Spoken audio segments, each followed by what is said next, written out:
Debate, Uncut, and After Show.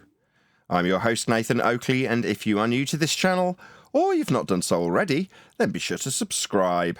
Hit the bell notification icon and join button if you'd like to become a Nathan Oakley 1980 channel member and keep up to date with the Flat Earth debate. If you would like to support the channel, there is a super chat that runs alongside each of these shows while they premiere, and there's also a coffee, Patreon, crypto and thanks button in the info box below the video. Speaking of Patreons, I'm going to do a quick shout out to all of you who do support me on Patreon. So, a massive shout of thanks and appreciation to Steve, On The Level, Thomas van der Zander, Cannabear, Gary Hughes, Measured Flat, Chris Wouters, Mr. Amish, Sensual Goat, Mitch Kennedy, Rod, The Names Burley, Twad Wazzle, Jason Hornsby, Christoph Fournier, Flat Earth Travolta, JMouths24, Unamento, Iron26, Endless, Golden McKinnon, Retro Bill, Level Playing Poem, Michael Kahn, John Kays, Patrick Gunnels, Banter, Mel B. Styles, Hairy Blade, Mobile Mac 777, Rob W, Del West Watson, Unbelievable Productions, Blue Ridge Ranger, Abraham Mohammed, Skeptic 936, Life is Short, Texas Mike, Chow Yun Cat, David Wayne Foster, and Dank. So another massive thank you to all of you for supporting me on Patreon.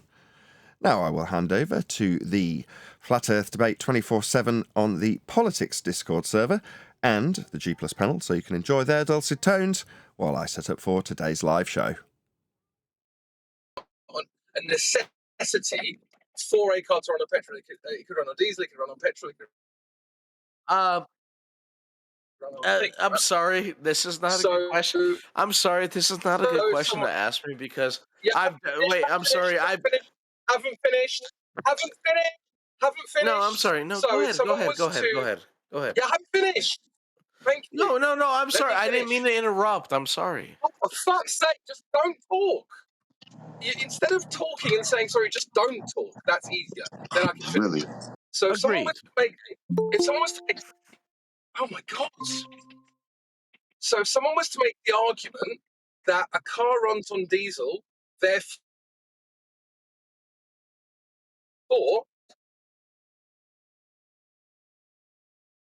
all cars must run on diesel, you would say that that's fallacious. You're saying that that must be made, which just isn't true. You cut out there, crypto. Any server muted.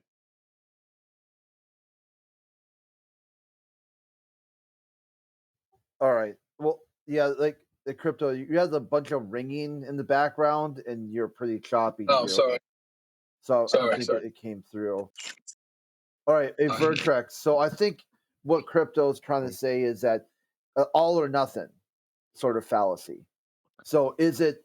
So your observation, does it only fit a heliocentric cosmology, or does your observation can also be interpreted other ways? No, incorrect, because string theory proves everything that I'm stating is incorrect.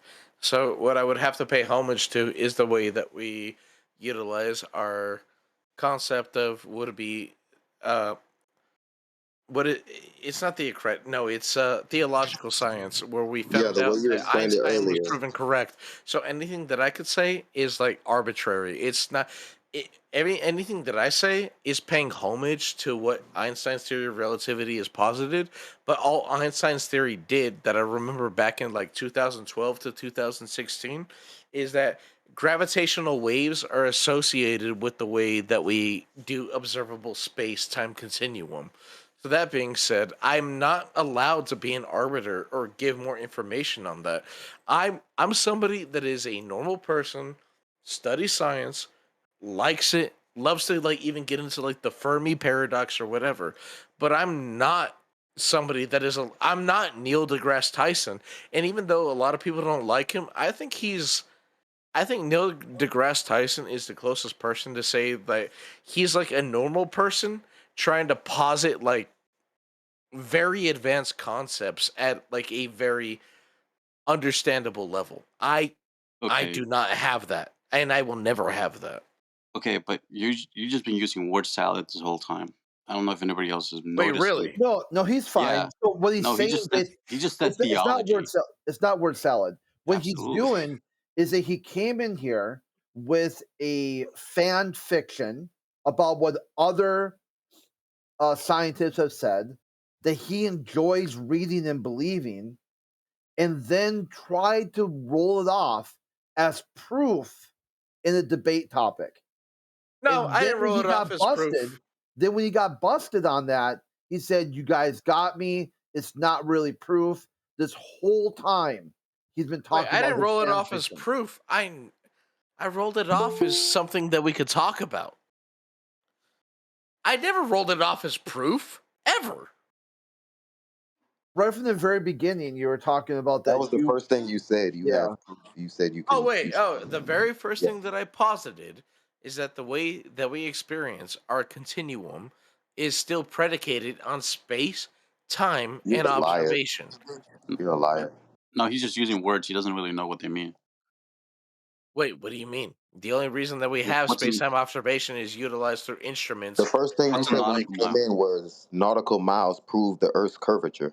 Yeah, just Yes. ask him Yeah. what is a nautical mile. So we're going back there. Okay. Yes, nautical miles do What Please is a prove. do. nautical mile? Please do. Oh, a nautical mile is literally associated with the fact that the Earth's curvature is how you're able to go ahead and ascertain where your position is. And the other part of after the nautical mile is your position base in the star system. So you utilize astrology and you utilize what all the people did prior as even pirates or people that were like naval vessel people or people that had like a goddamn compass. Yes, that's how you're able to navigate the deep seas. Congratulations. How do you measure a nautical mile when you're using celestial navigation? What is that associated with? Uh, honestly, I can only say the way that it is prescribed by the Navy. So, Okay, how prescribed long by is the a nautical Navy, mile? it's How long is a nautical mile compared to a statute mile? compared to a what? A statute mile. A statute mile? Yes. What is a statute mile? I've never heard of that. Well, I'm just trying to prove that you're using words you don't know what they mean. Well, I mean, I know what it means to be a nautical mile, but Okay, what so is a how does that statute relate mile? to? So how do you measure a nautical mile in celestial navigation to ascertain your position? Uh, the only way that I had learned it from in the Navy is that you utilize it to go ahead and a nautical mile. It pays homage to like to the curvature of the Earth, so you could go ahead and see Hang on, around your stop there. border Stop and there. beyond the We don't need to border. go any further, dude. Vertrix. Okay, so you're saying it's related to the curve of the Earth. We don't need the next 10 minutes after that, yeah? Okay, fair enough. So how is a nautical mile related to the curvature of the Earth? No, that's not How what. do they Hold on, that's derive not what nautical Amir asked. miles Hold in the on, first... that's not what he asked. He asked how it was measured. Yeah, I was just about to go to that point. I was just about to say, how do they derive the nautical mile? How is it measured in the first instance? Well, for the nautical mile, at least the way that I knew it in the Navy, is that yeah, the nautical mile is the way that you see your horizon, right? And it's something No. around like 1200 or 1100, Just say I right? don't know. And you're Just able say to I don't ascertain, know. Can you just say I don't know? Why are you waffling off in your Dunning-Kruger nonsense? You don't know, so just say I don't wait, know. wait. So I'm giving the explanation the way that I I know don't it. need an You're explanation. telling me that. He's asked you how it's measured. You don't know. Just say I Wait, don't know. I didn't even fucking finish. God Can you damn it! stop What this the guy from fuck? swearing into my recording? Man, have some humility. You don't know. So you just have to say, I don't know.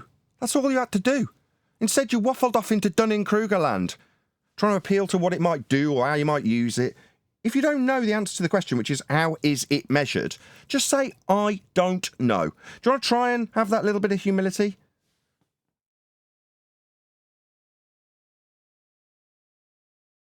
No? Say, I don't know. Furiously Googling it, no doubt.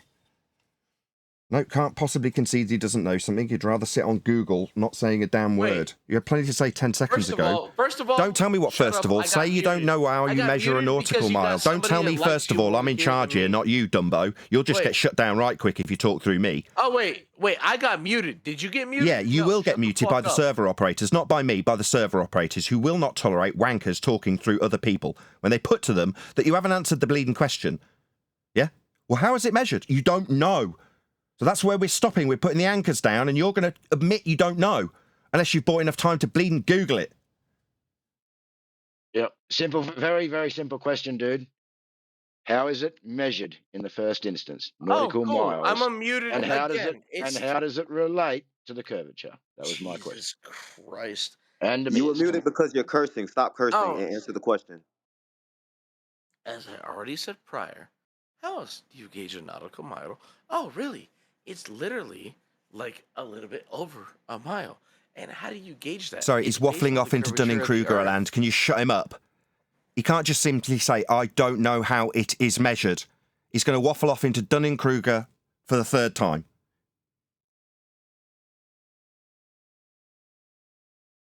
You're an unreasonable man, Vitrix. Okay, cool. So, Yeah, I'm now talking, Vitrix. speak You're it, an man. unreasonable guy. You're not listening to me now, you're talking. You've had 3 attempts to No, say it's you don't fine. know the answer to something. You're still talking through me, making Wait, you an unreasonable I've man. answered and I've You're been only muted interested over and in over and yammering over through the and top of over me. again. You're only interested in yammering, so you're going to be removed permanently from this conversation, Vitrix. Why? Because you're a prick. Yeah, you didn't concede. You've given 3 attempts to say, I don't know how to measure it, and you waffled off into Dunning-Kruger 3 times and then felt the need to talk through me while I tell you off. That means you're removed permanently. I have absolutely no control about that, whether or not he's removed permanently, but I'll suggest he should be by the mods who actually run this server. It's not mine. But yeah, that's unreasonable. If you can't just say, I don't know, so the conversation can carry on, and you feel the need to yammer through anybody pointing that out, then why would we want to talk to you anymore? Goodbye.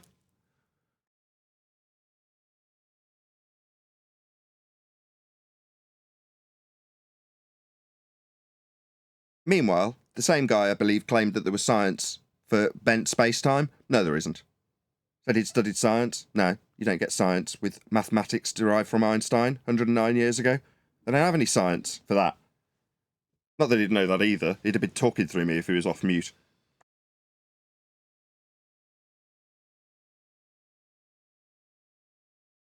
Where would you observe bent space-time? It's not my claim. Why would I be claiming to see it? Do you claim that we can bend time? If so, do you want to show it me?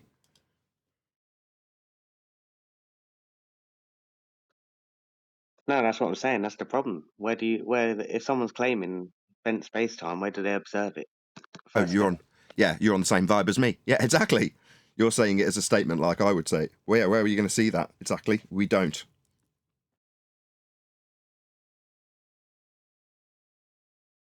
He said that Neil deGrasse Tyson is able to disseminate complicated concepts, so he knows that it's conceptual and not reality-based, deep down, by his own language. Yeah, I heard that. I laughed.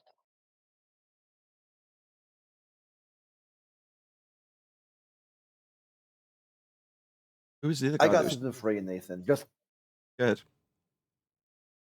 so, just to make sure I got, not that I'm challenging or anything, but so this William Duffy guy said that someone had sponsored you to go to Antarctica. And my take, or what I know about it, is that he didn't reach out to you at all. All he did was make this YouTube video and then kind of send his army of trolls to your Discord server. That's correct. He hasn't Is that contacted me generally what directly. That is correct. Okay. He hasn't contacted me. No. He's made a video. Okay, Correct. because that's I've been talking on another server. They said, "Oh, Nathan Oakley turned down." I go, Duffy hasn't even contacted him yet. All he's done is make a YouTube video, and then the trolls started rolling out. How are you going to have a good faith discussion when your first interaction is your army of socks and trolls start bugging the hell out of somebody? Is that going to incline them to want to participate? Oh, it won't or make a not want to slightest, participate? wouldn't make any difference either way. I see your point. I'm not disagreeing with it, but it wouldn't make any difference to me. If there was some form of experimentation going on, I'd be all for it. There isn't. It's fraud. So in response to his video, not invitation, I made a response saying, will I, is posing it as a question, participate in Will Duffy's fraud? I'm not saying no, I'm not saying yes, I've been asked. He's made a video, as you rightly point out. But maybe, given there's a sponsor involved, according to him, maybe that sponsor would be keen to find out whether or not he's going to address my concerns of fraud, non-science, pseudo-science claims, affirming the consequent fallacies, begging the question fallacies, false dichotomy fallacies. Maybe he'll address some of those things. But he's just using my good name to publicise his quasi-science that he hasn't got. His fraud. So, you know, he's got no intention of actually inviting me. I mean, no doubt, or he would have done it. He hasn't. He's made a video. That's what I said, too, that you have a huge... Sorry, go ahead. I'm done. Okay, I said you have a huge social media footprint. It's easy to find you, and he can't. Somehow he can't find you to send out this invitation. I'm like, that alone is very telling. That he's afraid to even, like, to give you a ring. Monday through Thursday, I'm in a server that's open to the public, that's got the published link underneath every video. There's 2,000 of them. So there's a facility for him to walk through the door any day of the week, Monday through Thursday, because this isn't my server, and we're only on a Friday. So, yes, I could argue he's got a public link if the server moderators like him and want to let him into this server, which is not mine. But for 4 days of the week, at the bare minimum, there is an open door that he can just stroll through, isn't there? Yeah, totally. And the last talking point I was using was, if somebody says, hey, I'm planning to go to Disney World, why would a third person that you don't know, don't have anything to do with it, them, suddenly think that actually means they want to go to Disney World with you? Yeah, they're not suggesting going to Disneyland. They're suggesting going somewhere crap. That me from 10 years ago was interested enough for them to dig through 10 years of material to find me saying, look, there's an ice wall claimed to be down in Antarctica. I'd love to see it. One throwaway comment after trawling through 10 years of material, finding a 10-year-old me, still with hair, still looking youthful, saying that in one throwaway sentence, wouldn't it be nice to go, or something to that effect. That's what he's had to dig out. It's like, okay, maybe he'd like to contact 2014 Nathan Oakley as well, with no children and commitments, and see if he's interested off the back of one throwaway comment. That's what he's done. He's just fishing for material to promote his own bullshit fraud. He's got no interest in me going down. He undoubtedly knows my stance on it. I've made enough videos about it, covering it every time it gets reactively presented to me, or proactively by someone else presented to me for me to react to. So he knows my stance. He's not interested in actually getting me down there.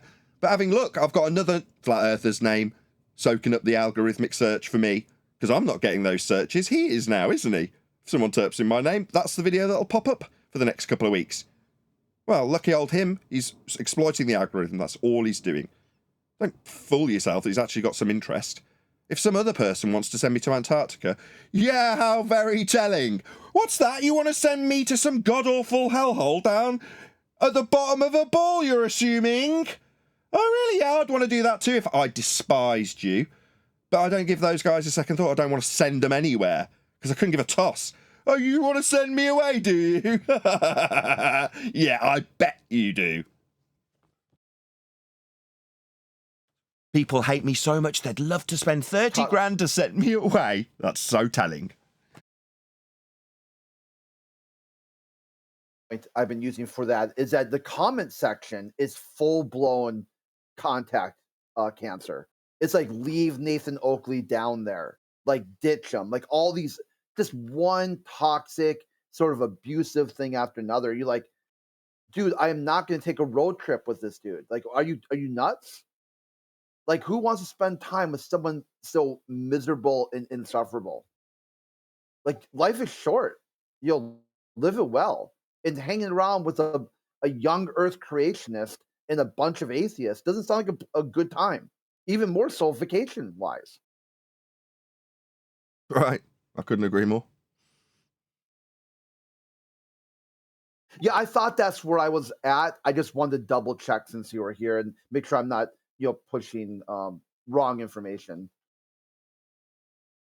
It's so telling. They want a debate with me from 10 years ago.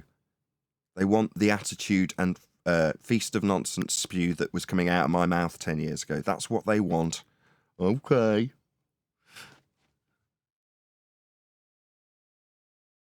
I noticed that when Will Duffy was talking to Arwen, he refused to refer to the flat Earth model as a model. He just kept calling it the flat Earth. So he's learning as he's going. Nothing's going to change. It doesn't matter what their outcome is. It makes absolutely sod all difference. The only thing that can possibly happen is of detriment to them. If they don't observe a 24-hour sun, then their affirming the consequent gets instantly turned into a modus tollens. So that's it. What's the risk to me? 0. What's the risk to flat Earth? Well, unless you believe in that straw man false dichotomy that is holding up at the top end of the fallacy stack, then it's a problem for you if you believe in some globe projection that you've been sold as a flat Earth model. That's not me. I don't care. Furthermore, when digging through the clips to find 10-year-old me, about the same time, I was tracking the sun and figuring out how the Gleason's map didn't work, how it was wrong. So we showed it to be demonstrably incorrect. Didn't match the sun. So is he going to try and peg that on me in the false dichotomy at the top of that stack? Do you think that's going to work? No, it'll work if you can show a 10-year-old Nathan suggesting that there's some credibility before I actually checked whether or not the Gleason's map was correct or not, and it isn't. But maybe before I did that, with my long hair and my youthful face, I might have been interested in going down there before I had the slightest idea to having even assessed this situation. 10 years experience later, I've got an open door he won't walk through. He'd rather go through 10 years of material to find a 10-year-old Nathan to publish to his audience, soaking up the algorithmic love from YouTube. That's all this is.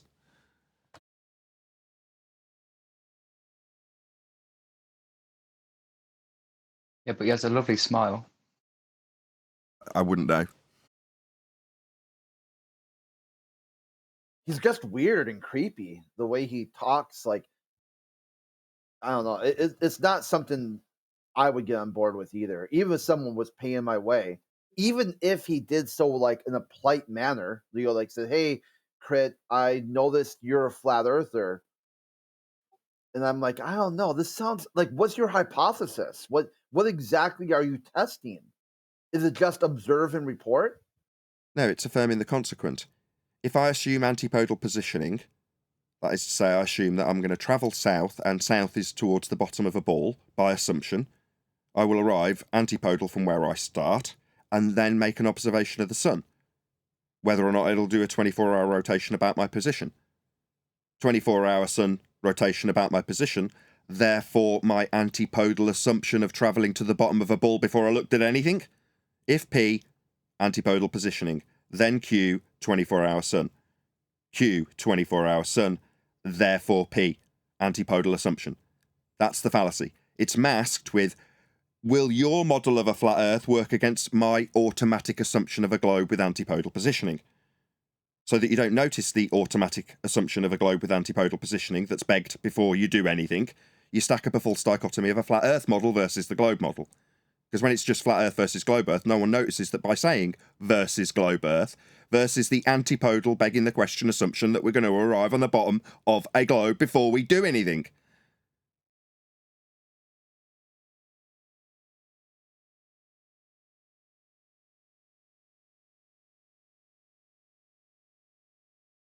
Like I say, this doesn't affect us, Flat Earth debate crew, in the slightest.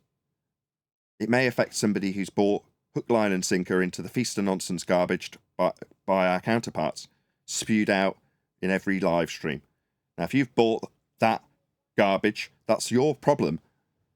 Now, if you've bought the garbage that's left you saying, oh, I don't want to go and watch Nathan, they just do nothing but shout at each other, well, like a debate. Yeah, that's how we've honed our skills and become the pinnacle of this subject matter. Well, if you're going to be poisoned against us by someone who's selling you bleeding ether and azimuthal maps, then so be it. I don't care. Now, if you're interested to engage with the actual debate and where it's at, this is where it gets to its most refined point. Just because you don't understand something, it doesn't make it false. Sorry, just because I don't understand something, that's a poisoning the well fallacy and inference that I'm not understanding something. So you've immediately poisoned the well there. New. Is it Nate Maple? Yeah. Why are you poisoning the well before you've even entered into the discussion? It sounds like you don't understand it. And yeah, so that's an ad hominem fallacy and a non-responsive answer. Why have you poisoned the well? So I'm going to ad hom you as a response. Can we just remove Nate immediately from this discussion as a certifiable prick? He's poisoned the If well. you don't want to have a Now he's discussion, it's talking through fine. me because I'm suggesting he shouldn't be taking part in the discussion. Another tell that he's going to be a complete prick. It's not that I don't understand something. It's poisoning the well fallacy. You've not addressed the fallacy you've used. You've then ad hom me. It seems like you don't understand. That's an ad hom fallacy. You've used two fallacies. That's the first two things you've done, is use two fallacies. Or are you just using a bunch of non sequiturs to dismantle my argument, or are you gonna? That's a hand wave dismissal fallacy. So a load of non sequiturs is a hand wave dismissal fallacy. So that's three fallacies in a row. Yep, you've been server muted by the operator of this server. Not me. Not my mute button. You've just been deemed a dick and removed from the conversation after using three fallacies. Pathetic. Yeah, do you have, like, Nate, do you have something that isn't some sort of logical fallacy? Like, can you make an argument that is at least sound, that has nothing to do with the person, that's directly about the topic? So I'm Greetings, everybody. Yeah, I'll do my little bit that I do at the beginning of our sessions here at the Flat Earth Debate 24/7 Politics Discord server. What a mouthful. We come here on a Friday because over the last 7, 8 months, nearly 9 months now, we've been telling our counterparts in the Flat Earth side, and indeed our enemies, if you want to call it that, on the Globe Earth side, about the origins of their globe measurements, if they believe they're on a globe, and indeed the origins of the world we actually experience, which is flat in terms of how we measure Earth. And if it is the case that we are reacting to a globe believer in their assertions that they have a sphere Earth to measure, we point out the origins of their flat Earth measurements that would be required in order to infer by calculation that you're on a sphere. So that's what we're here for. That message has definitely been making its way through. Just in the pre-show, we had one of the fundamentalist religious zealots asserting that nautical miles were directly connected to sphericity, only to be asked by one of the flatties on the panel, how do you measure nautical miles? Now, we didn't get an answer. We got lots of ad homs, lots of rumpusing, lots of Dunning-Kruger attempts to answer the question that requires a flat Earth measurement to Polaris.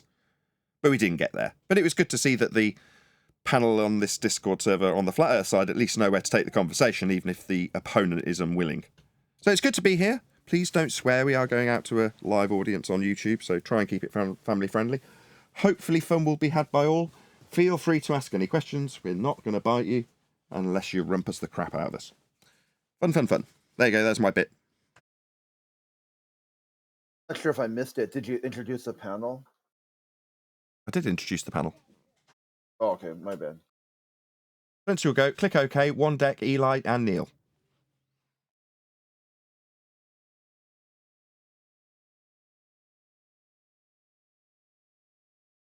I don't actually mind sitting in silence till somebody wants to break it from the discussion side of the point of view. If somebody else is going to break into this conversation, I'm not going to do housekeeping. Just saying though, Nathan, about the nautical mile, I caught the end of that. It's like we were speaking the other day about some of these videos you're doing, and when they're faced with these things, there was one guy that you was, I can't remember which one it was now, whether it was the black screen guy or other guy. They don't like to say the words when they put into the corner, because I think what was you asking him? Was it to do with gas pressure or something like that? And they don't want to say the word because the moment they admit that, you know, the nautical mile is an elevation angle measurement by using the surface of Earth to gain the elevation angle to and from Polaris, it automatically is describing how Earth is measured flat. So it's better to ignore that and not say it, because by doing that, it definitely will destroy their globe belief. It's best not to say it or talk about it. Maybe the gentleman was just swerving it altogether. No, it's the same principle when it comes to describing gas behaviour and they want to infer gravity. If you try and get them to actually describe what the gas is doing, they can't bring themselves to say it. I did it with one guy and tried to lead him, the guy that was in the little black box, as we keep referring to him. Just a guy that had put something in front of his camera, basically. But when he was saying, well, no, we've got gravity, gravity's holding the gas here, and you're like, okay, well, give me an example of that. It's like, well, the water cycle. You're like, well, the rain comes down, it's liquid. So which way's the gas going? And he's like, well, let's move on to how the phase change happens in the clouds. It's like, no, let's not move on. Which way's the gas going? Is it going down with gravity? And he just couldn't bring himself to say yes. Yes, it's going up. Because he needs it to be going down with gravity, and it isn't.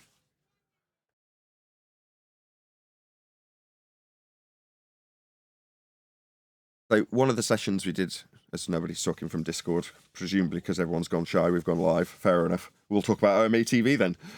One of the sessions we did a couple of days ago, had the whole gang, the whole Ballbusters crew are in the G+ panel while I'm recording them on mute. And after we'd finished doing a couple of hours, they're like, oh, that was a terrible session. That wasn't very good, wasn't very productive. Well, the combined total of those 3 or 4 videos on TikTok generated 25,000 views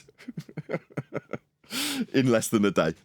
So what is perceived to be not very good material while you're making it, with a little bit of editing magic from me, admittedly, can potentially turn into a viral video. So it's quite exciting times at the moment, and several people from the comment section have been saying it as well. Look, these videos potentially could go viral, and you're like, yeah, that's why I'm churning them out. It only takes one of them to go viral. It's really powerful, that human connection and storytelling, where they see people and see their faces, like in real time, having a conversation about a topic that they at least pretend to be interested in. Yeah.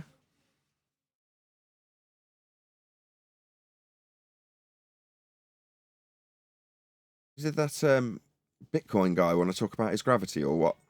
Where did he go? Did he disappear as soon as we go live?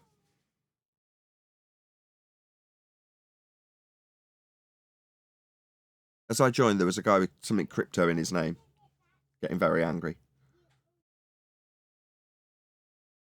Yeah, he had come in earlier that he had all this proof for flat Earth, against flat Earth, and then just went on to talk about the moon and relativity, and eventually dropped down and said that he's just parodying his fan fiction from Tyson. Neil deGrasse Tyson is his #1 source for a lot of things.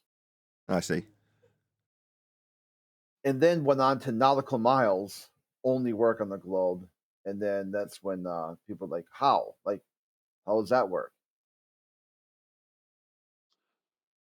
Wait a second. Don't forget, he came up with the deepest complex.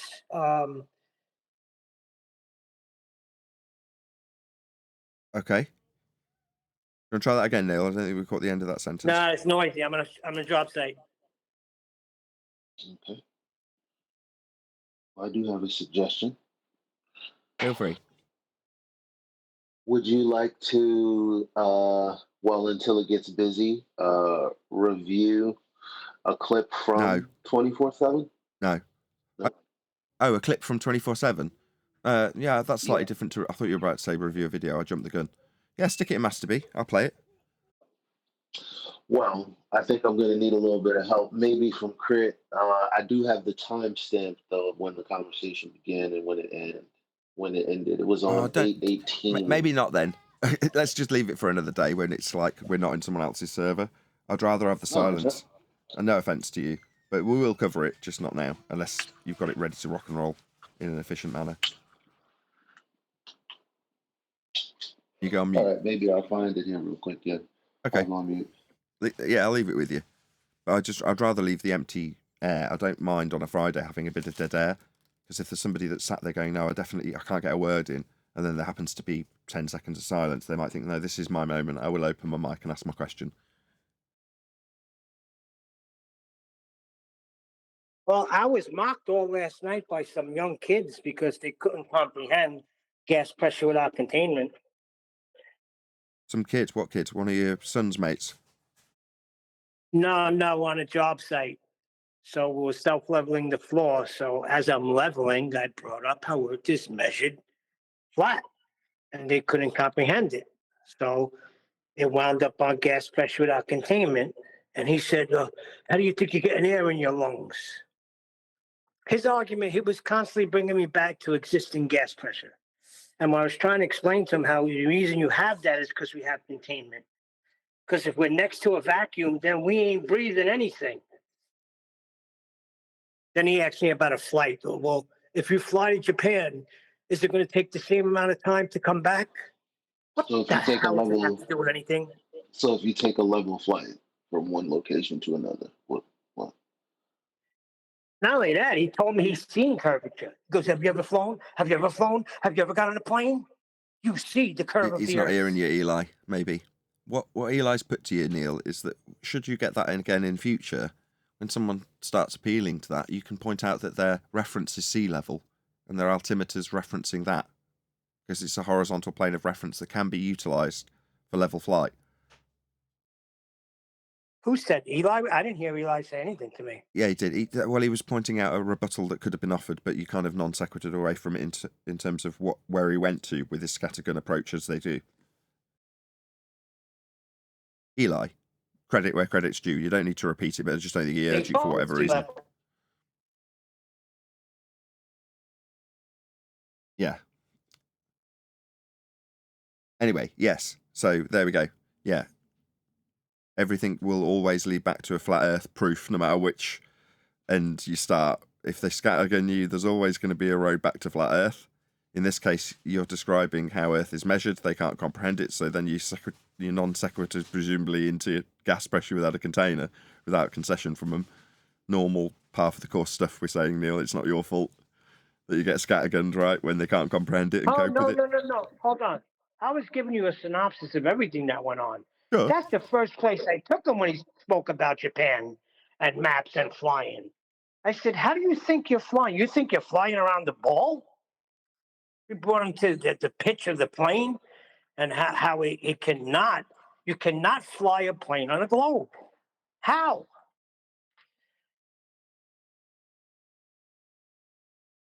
Earth's measured flat, flown on flat, built on flat, navigated flat, mapped flat, obviously and observably flat. He told me, did you ever hear a thrust? A video. Where are the ceilings between the the different layers of the pressure gradients in the atmosphere then? Where are the ceilings that are blocking this off and containing each from the other? That's what he said, yeah. How do you like that? Hold on, he's putting that as an argument, Neil. Sorry, the what gradient? What kind of gradient? What kind of gradient? Why is there less pressure? Why is there less pressure tens of thousands of feet above us? Wait, how is that enclosed or sealed off from the rest?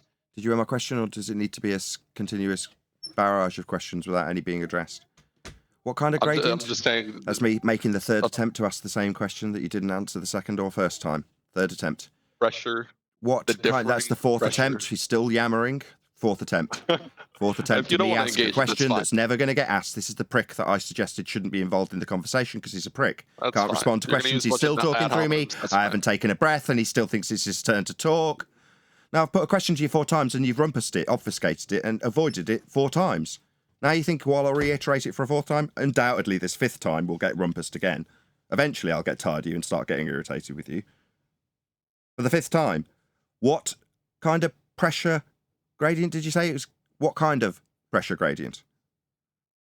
I don't know what you mean by what kind of pressure gradient. I'm just telling you there's less pressure above us. Of what pressure of what? Air pressure. Oh, air. Like gases? Yes. All right. Gases take the shape of their containment. Take the shape of their containment?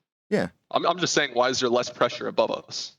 Why is it? Because what does this have to do with the shape of the world? Why are you asking? Well, don't you believe that the atmosphere would get sucked down into space? Atmo, what now? Did you not hear that? Are you not listening? I just told you that gases take the shape of their containment, and now you're saying atmosphere, sphere-shaped air, oxymoronic, taking the shape of something arbitrarily. You're gonna argue and now you're yammering through me again. What a dick! What a dick! What a total dick! You're getting your ass spanked with your atmospheric oxymoronic statement that you just made after not listening. So I'm going to berate you for not listening. Clearly you're stupid, Nate. After me telling you and you confirming that gases take the shapes of their containment, you then inferred that we had oxymoronic sphere-shaped air by saying atmosphere. Atmo, what air? It doesn't take sphere shapes. You want to show me a sphere-shaped fart? No, gases dissipate into the area of volume that they've got and take the shape of their containment, as you affirmed, only to then beg the question of oxymoronic sphere-shaped air and then interrupt me like a belligerent little child, as you got told off for your oxymoronic stupidity. So, son, gases take the shape of their containment. We're just going to establish that we're going to have containment to have pressure in the first place before we get to something that comes after we develop pressure, which is gas pressure gradients that you want to argue about. Delta X. First, we need to be in containment to form pressure. Then we can form pressure gradients. But we're going to need containment. That will dictate the shape. Your oxymoronic sphere-shaped air has been overcome. Meanwhile, we're going to need containment to form pressure first, before we get gradients. Do you understand? I think you're misunderstanding other systems. That's an ad hominem fallacy. Should we just remove him immediately, telling me I don't understand as a hand wave dismissal ad hominem fallacy? I don't need what I understand questioning as a response. My question was, do you understand that we will be under containment to form pressure? Do you understand?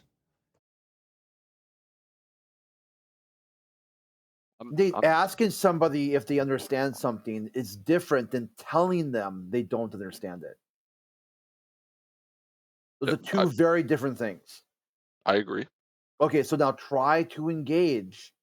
I think it's a misunderstanding of gravity is at play as well. It's the same ad hominem fallacy, saying there's a misunderstanding about gravity. I haven't mentioned gravity, so how could it be misunderstanding something I didn't even detail? This is obviously non-responsive. He's introducing a new non sequitur that isn't anything I actually put to him. Now he's chanting through me, pointing out his non sequitur fallacy. He's going to chant through me like the bitch he is. It's about the 7th interruption. People ask me why I get irritated. No, mate, your non sequitur about gravity that wasn't mentioned isn't a misunderstanding. I didn't even mention it. How could it be misunderstanding it? No, it's a non sequitur fallacy. You've introduced something that I didn't mention. When I asked you, when describing gas pressure, if you understood that it will be under containment to first form pressure to then discuss the gradient you asked about.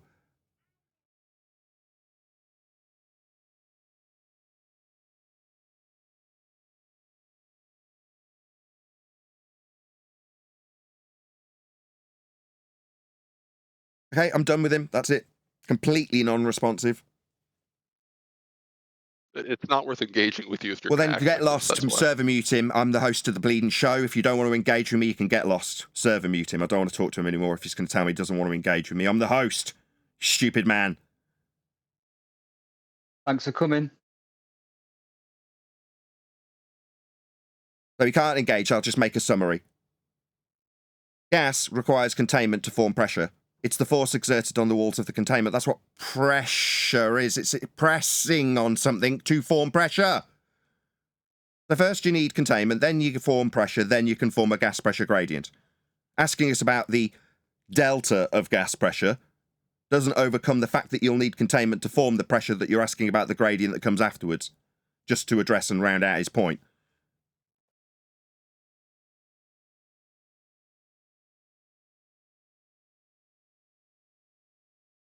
Next. Notice I didn't have to ad hom him. Point out what he doesn't. I didn't have to do that, did I? No need. This is where you can tell the difference, Nathan, between the anti-flat earthers who are coming on to cause problems. When you look at the videos you've been doing with, we'll call them, normie Joes.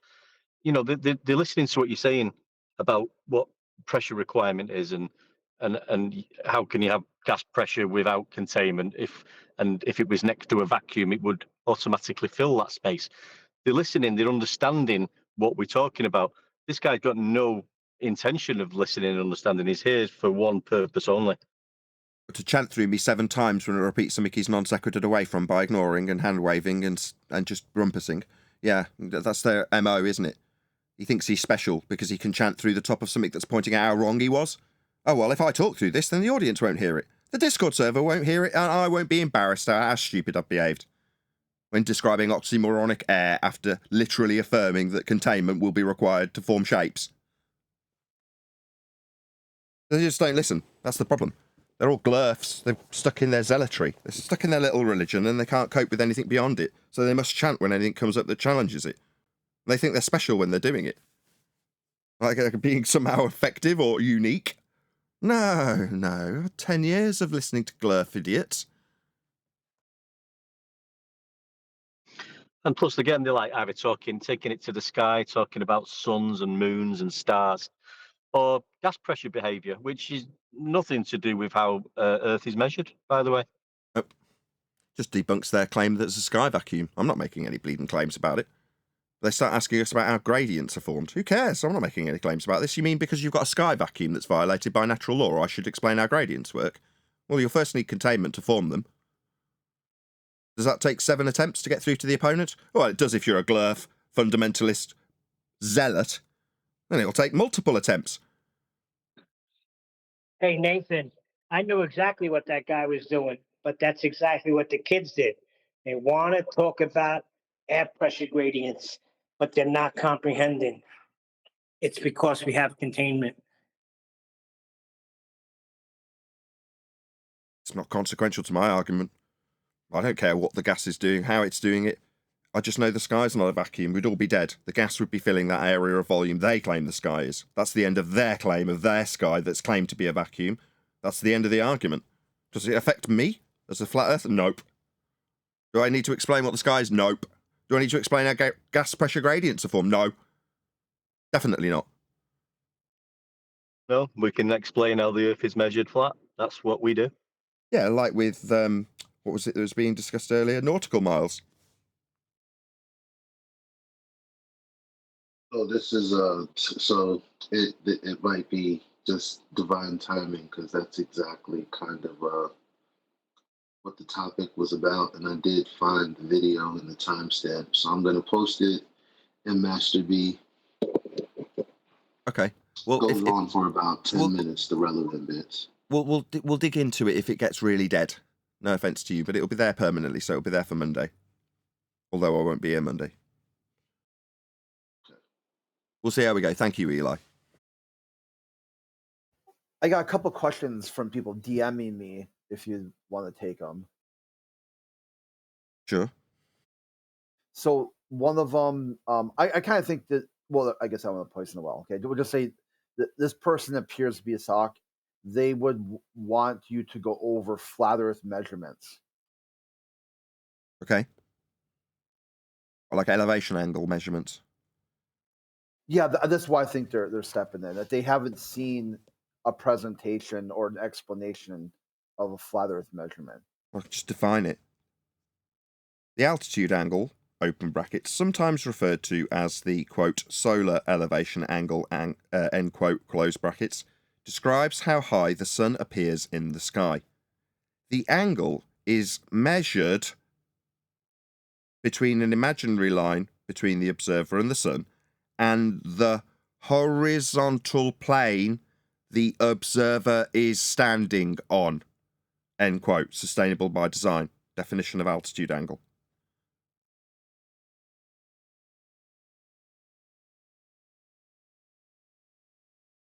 Did we all note the words measured and horizontal plane the observer is standing on? Did we all get those words clear?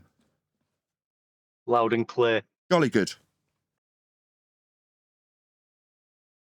Simultaneously, that type of elevation angle measurement that requires a horizontal plane to stand on to measure it, it's an angle, a straight line, is the basis for the latitude system that's wrapped around the globe. Or to put it another way, without flat Earth measurements, you wouldn't have a globe. Hope that's clear. If you're a globie in this Discord server, your religion relies on us measuring Earth flat. Hope that's clear. Yeah, and the Greeks all knew that. Yeah, if you're going to derive radial values with sticks and shadows, elevation angle measurements, you're going to need a flat Earth to do it. 100 people watching. Woo-hoo-hoo! Please share the show if you've not done so already. The only reason we've got 100 people watching is because there's regulars that smash the share button when they come here. We definitely don't get any YouTube algorithmic love. So the only reason we've got an audience at all is because we've got people who share that show. So very warm welcome to all of you who've just joined us. Thank you very much. Please share the show if you've not done so already. Smash the super chat to support this channel. Might as well do a bit of e-begging while I'm here as it's quiet. It's really quiet. I'll talk about my computer. Okay, maybe this will work. The next one is off topic. They're No, wondering talk if about you the would make. video. Go ahead. Ignore my G plus panel. Okay, they were wondering. Basically, their question's a hot mess. I'm boiling it down. They're wondering if you would make a comment on U.S. politics, namely either any content coming from the conventions or just who you would support in general. What? I have no idea. For the majority of my life, I don't even know who the Prime Minister of this country is. I have no idea most of the time. Yeah, my take is that's kind of what I was hoping you would say, because their shtick was that for some reason, which they don't explain or take questions on, they believe that all flat earthers, without exception, are right wing Trump supporters, like they're Trumpsters. And so I was hoping you'd give some sort of answer, like I don't even know what the hell you're talking about. Is there any? Hold on. So correct me if I'm wrong, Okay. right? So your right wing is more gun-toting, yeehaw, than LGBTQ conservatism, correct? Yeah, it's something. Yeah, they got kind of like that big tent sort of. They call themselves the moral, or the silent majority, the moral majority. They believe that they're values based instead of results based. Okay. I mean, these are systems that I try my absolute damnedest to not engage with at all costs. So, I mean, I'm trying to put myself into a paradigm that I've tried to remove myself from to answer this question. So you can appreciate that's quite difficult. So I can't give an answer. I don't have the slightest idea. If you're going to take from that somebody who's suggesting we're all right wing, and because I don't even really know what your right wing is, you can't pigeonhole me as it. I don't think I'm any wing. Can anybody on the panel who's got the slightest political brain tell me what wing I'd be if I was one? Because I don't know. Oh, you're not American. I mean, the same one I am, which is neither. The question's just exactly. non sequitur. It's pathetic. It's got nothing to do with the topic we're talking about.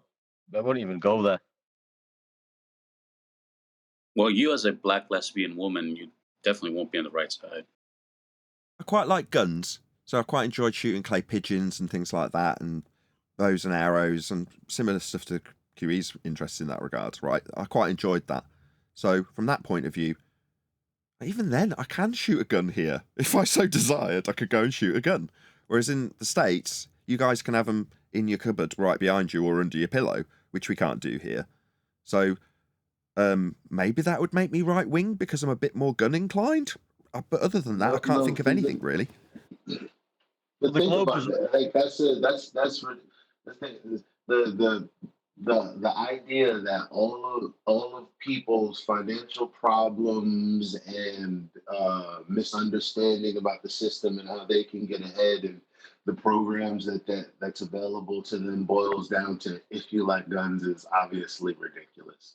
So liking guns, if that. It can't be that what people are asking is, do you like guns? You know what I mean? So it's non sequitur. I mean, we did have a. So it would be more like, do you have the right to own one? I mean, in the United States, there's 120 guns per every 100 citizens. So it's a different culture than Europe. Sure, but there's plenty of gun-toting Brits. My folks used to live on a farm, and people having guns was pretty damn common. But it's like you guys when you're doing sports, that kind of sports. You know, it's not, you wouldn't bat an eyelid if you saw some guy in a forest walking around with a shotgun, right? Well, it's kind of the same here. But in terms of your personal protection, open or concealed carry, that is absolutely not allowed here.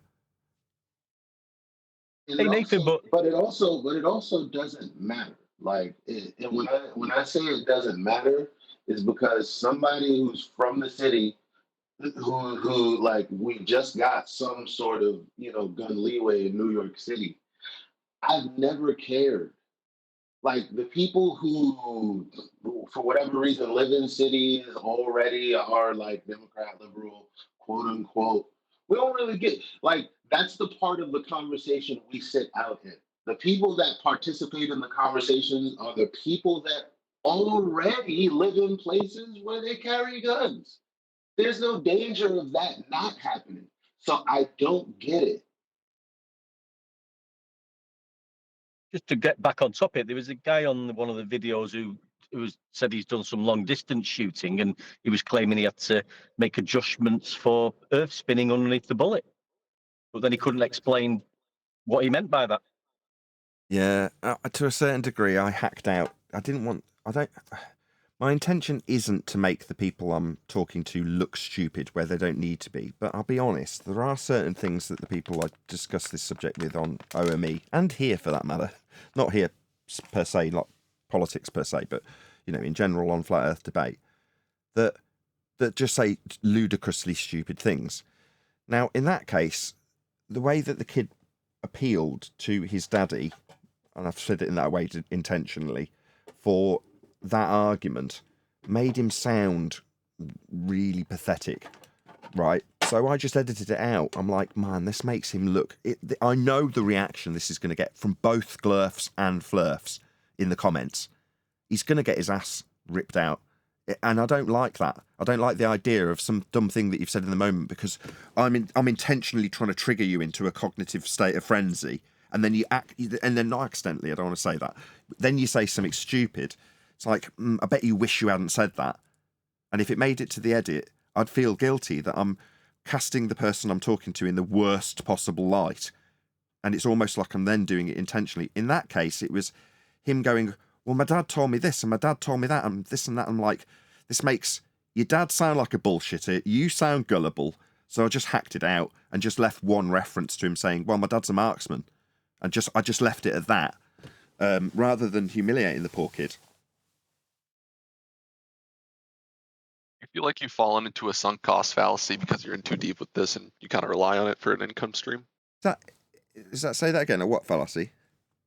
A sunk cost fallacy. That's a new one on me. Say You're it in one more too deep. time. You don't want to sunk cost. Nate, remember you're supposed to write your dear diaries in your diary, not blurt it.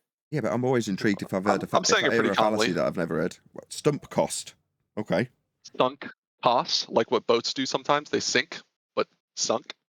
Sunk cost. What?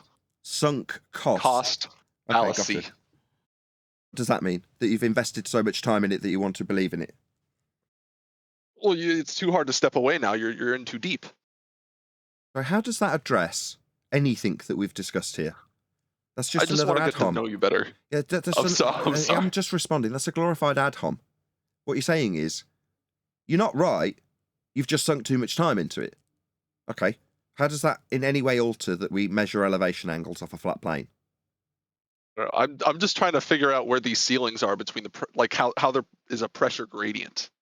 Are there ceilings in our atmosphere from 10,000 feet, 20,000 feet, 15,000, 12,000? Like what's going on there? How is it an enclosed system, but the pressure varies? And how does that have any bearing on the nature of the ground that we measure in response to a question about elevation angles?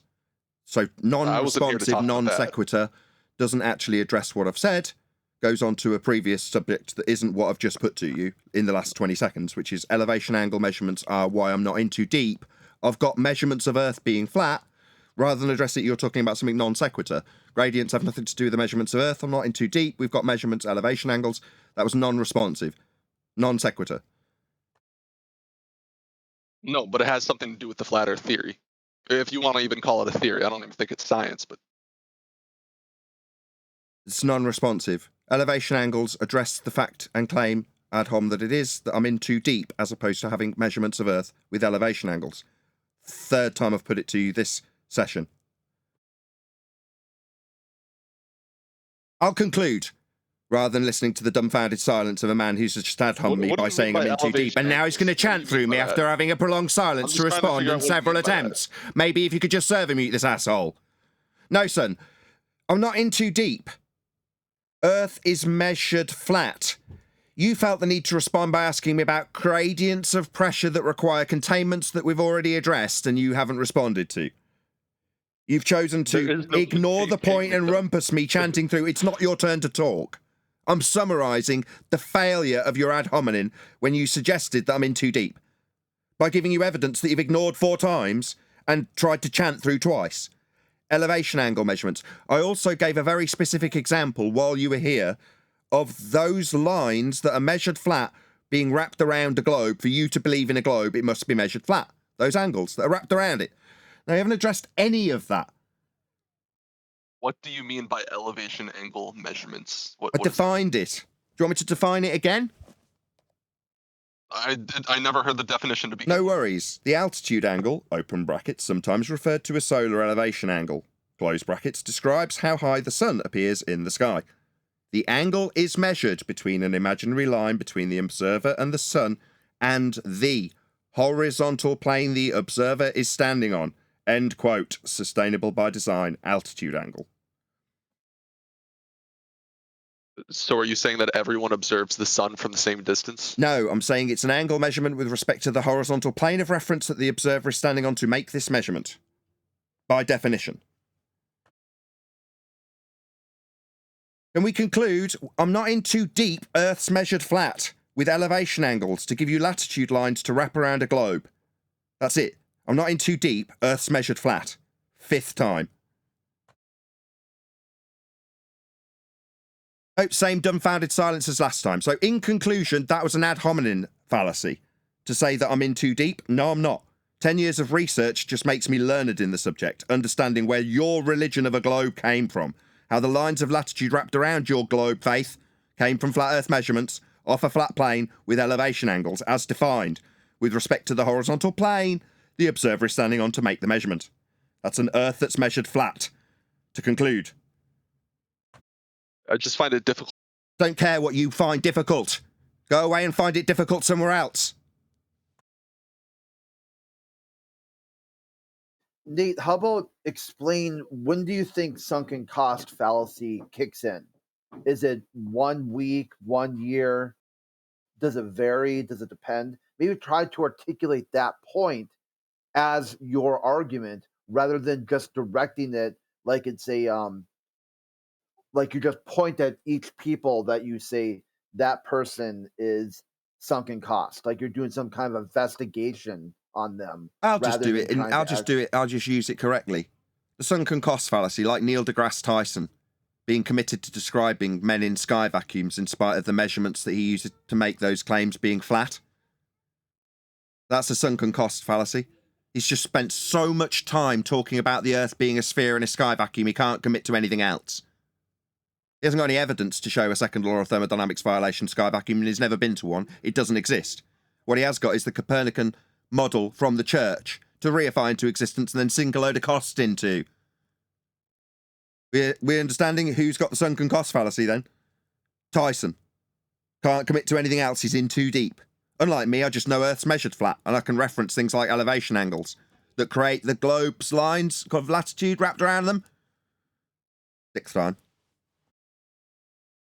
That's also like Michelle Fowler, when she was asked to prove, like on the Big Think, she was asked, hey, what are the best proofs of the globe?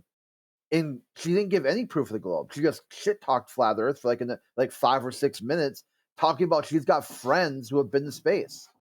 Like, that sounds like a sunken cost fallacy, because now her idea of friendship is tied into a globe belief. Anybody mind if I do a quick shout out to one of my own panel members? Shout out to Craig on the panel right now at Click OK Computers. He has serviced this computer endlessly since the day it was gifted to me by one of my Patreons at the time. And it has so far had 3 GPUs, 3 CPUs, 2 riser cables, 20 fans. What else did it add? 2 NVMe drives, 2 motherboards in 2 years. Less than 2 years. So today it's had a brand new CPU fitted at the cost of the shop, Craig, that is, because he is the shop. So he's had to go and buy this chip to actually replace it, to hopefully get a replacement, a refund rather, or a credit for it. But at the moment, it's his detriment. So I want to do a big shout out to him. Thank you, Craig. And he actually fitted it this morning. So he's gone to, he's put graft in too for nothing. I haven't paid him a dime. So thank you very much, Craig. Shout out to you and Click OK and all the team there. Woohoo! Thank you.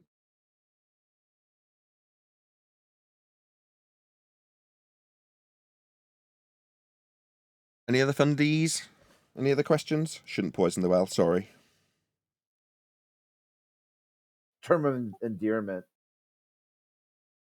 Not really.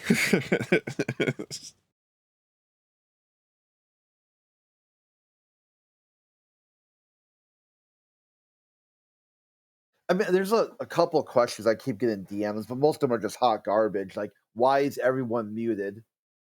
You're like, will Nathan ever go to a neutral platform? I mean, just hot garbage. It's like barely even worth mentioning. Sorry, I don't own this platform. What are you? What are they suggesting that you're my moderator, or that I've got some control over what happens here? Do they not appreciate that I'm also a guest here? Yeah, it's like, how would you just how difficult would it be to get them through to that this is a neutral platform for you, that you are not the moderator here? Like, will you understand at least that? And they won't. It's like, and they'll ask the same question again next Friday. Okay, I don't run this server. Now, while I can chant at the person who's chanting at me that I'm in charge, I'm the host. Yeah, of my show I am. But this is not my server. I have no control over the mute button. I can't server mute somebody even if I wanted to. Meanwhile, thank you to Goldie, who's gifted a membership. Thank you very much, Goldie. And as always, thank you for your ongoing lovely comments in my Omi videos. Also, shout out to Fisherman in a Box, who picked up the free membership. Shout out to both of you.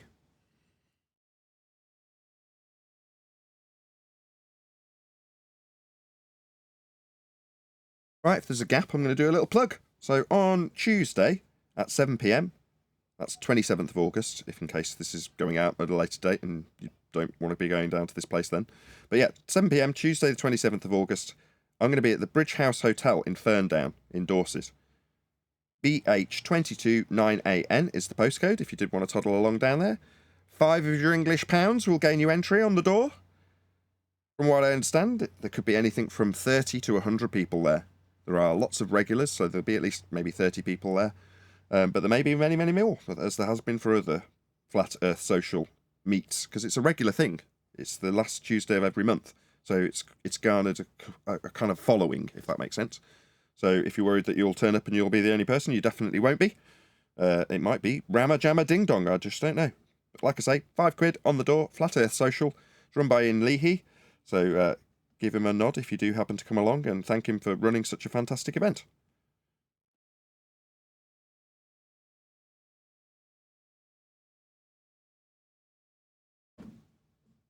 Yeah, that's this Tuesday after the bank holiday.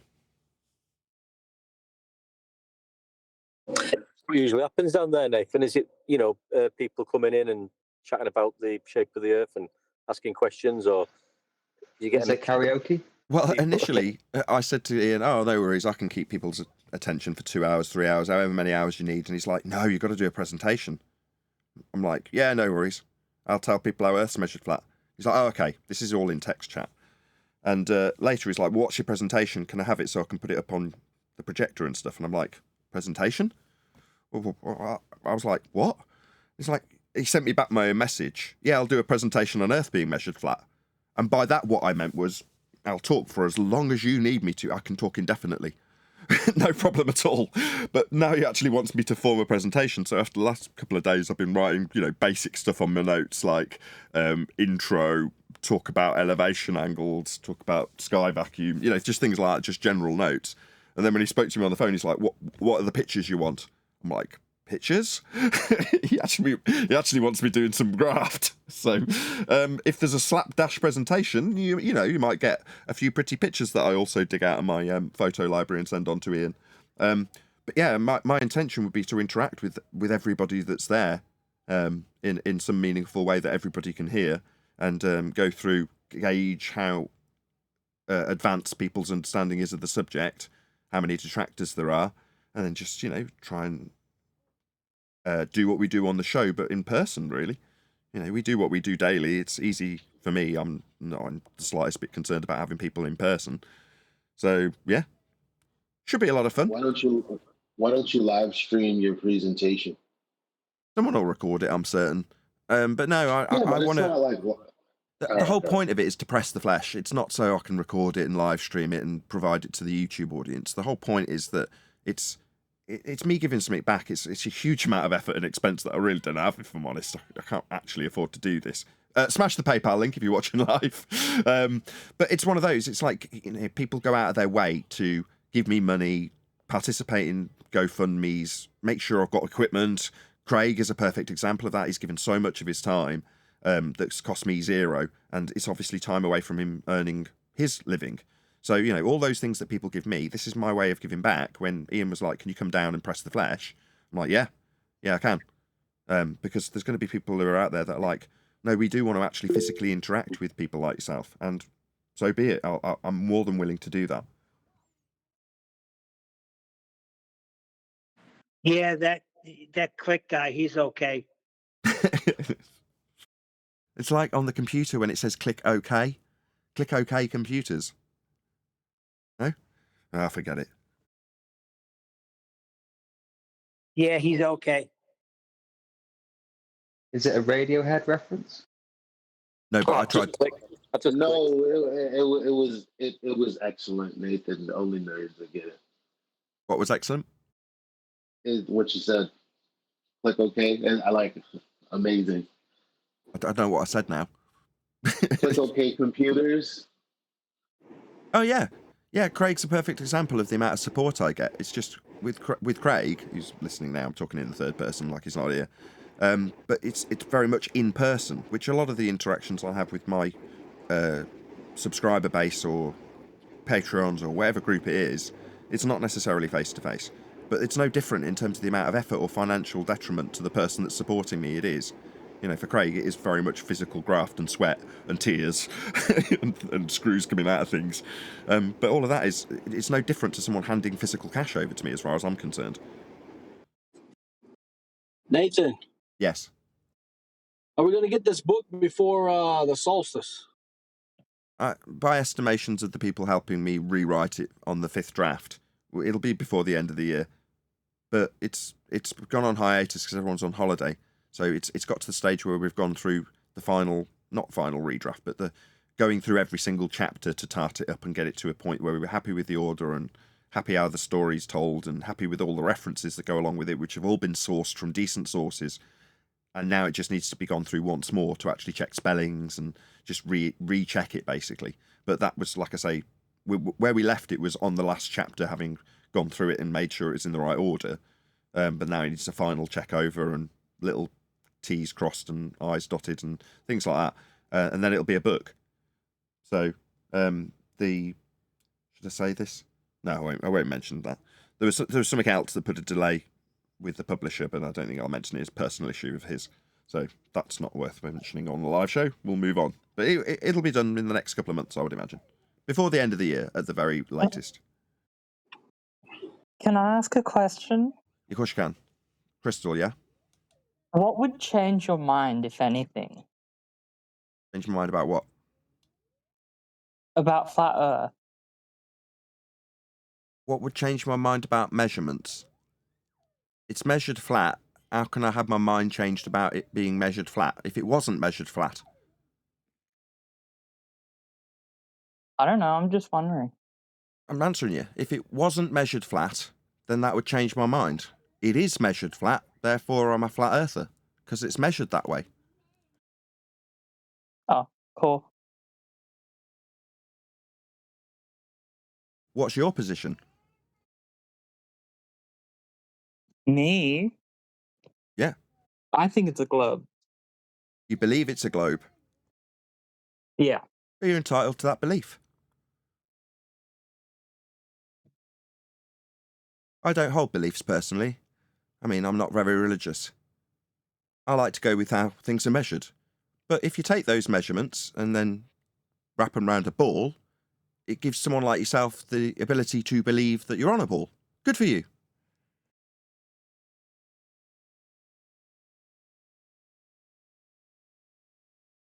You know where those beliefs came from? Just out of interest, Crystal. Where did they come from?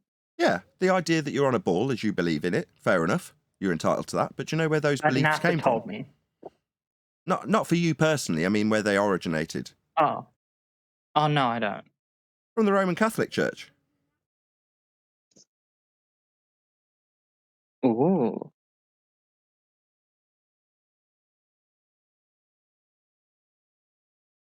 How many years ago? About 500. Final refinement was about 300 years ago. Scale did come a bit later.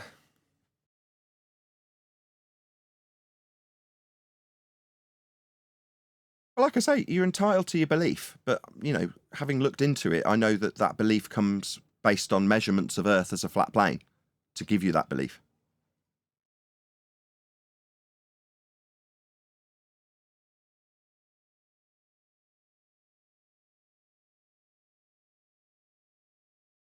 Maybe I can ask you the same question. What would get you relinquishing your belief in favour of actual measurements?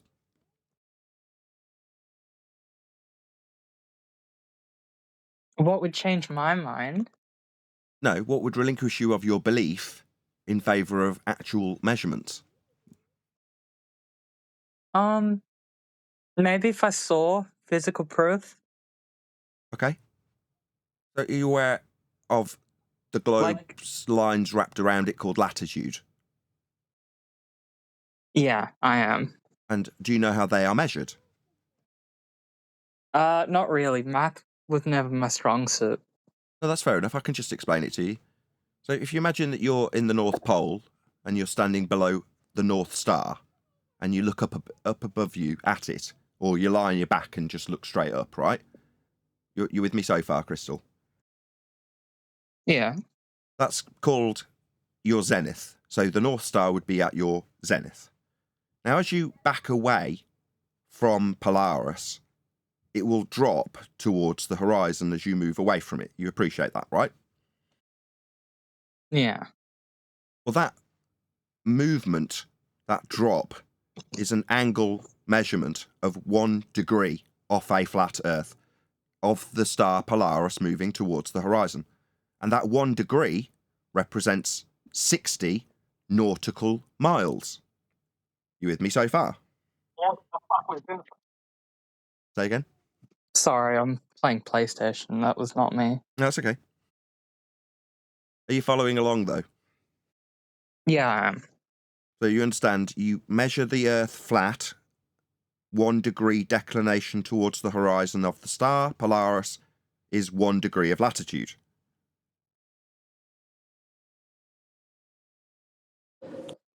Only a quick.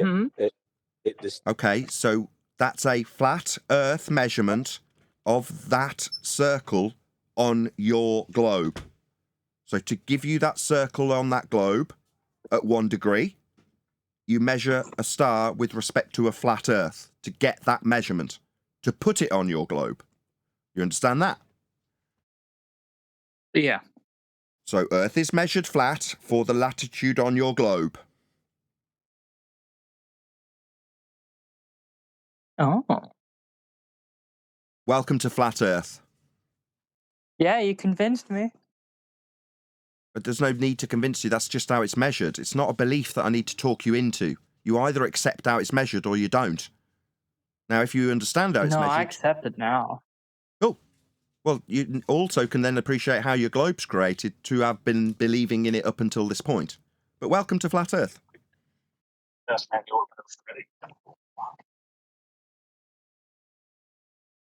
assume that was the PlayStation. I have a question for you. Feel free. So, when I ask people here in this chat, which you're probably known of, they refuse to show me this model. Like, could you please demonstrate to me how you imagine the world? Why? So I can understand your actual view. Okay. Do you know what latitude is? Were you listening to the last 20 seconds of conversation, or did you just join?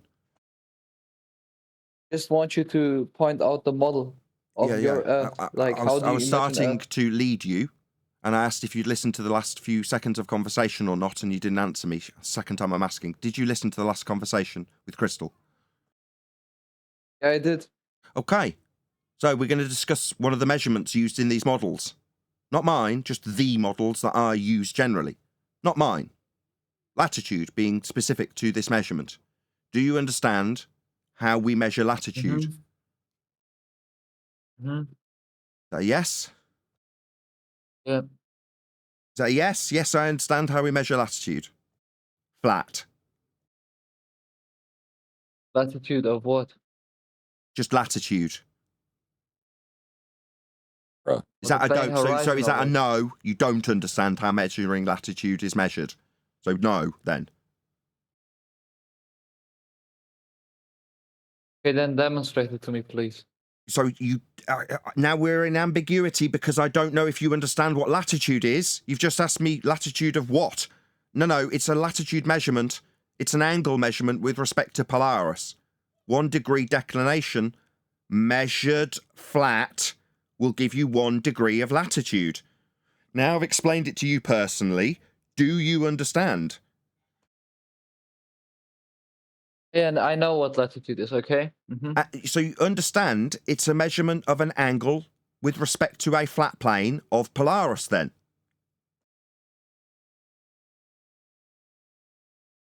What does this have to do with your model of the Earth? I just need you to say yes or no. Don't ask me something. It's a simple closed question. So you understand that with a flat plane that we are standing on for 1 line of this angle to the star called Polaris will give us 1 degree of declination with respect to a flat plane as you back away from it. Do you understand? Yes or no? Third attempt. No, I don't. I don't know what you're Oh, well, then let me explain. You take an angle, that's a measurement, with respect to the horizontal plane of surface that you are standing on, and then an imaginary line to the star called Polaris. If it was at your zenith, it would be at 90 degrees. That would be straight above you. Now, as you move away from it, 60 nautical miles, you will observe a 1 degree declination towards the horizon. 1 degree. That's 2 straight lines. One is a flat Earth baseline, and the other is an imaginary line to that star. So we are measuring a flat plane for 1 degree of declination as we back away from Polaris. Measured flat, it can't be anything else because it's an angle, 2 straight lines.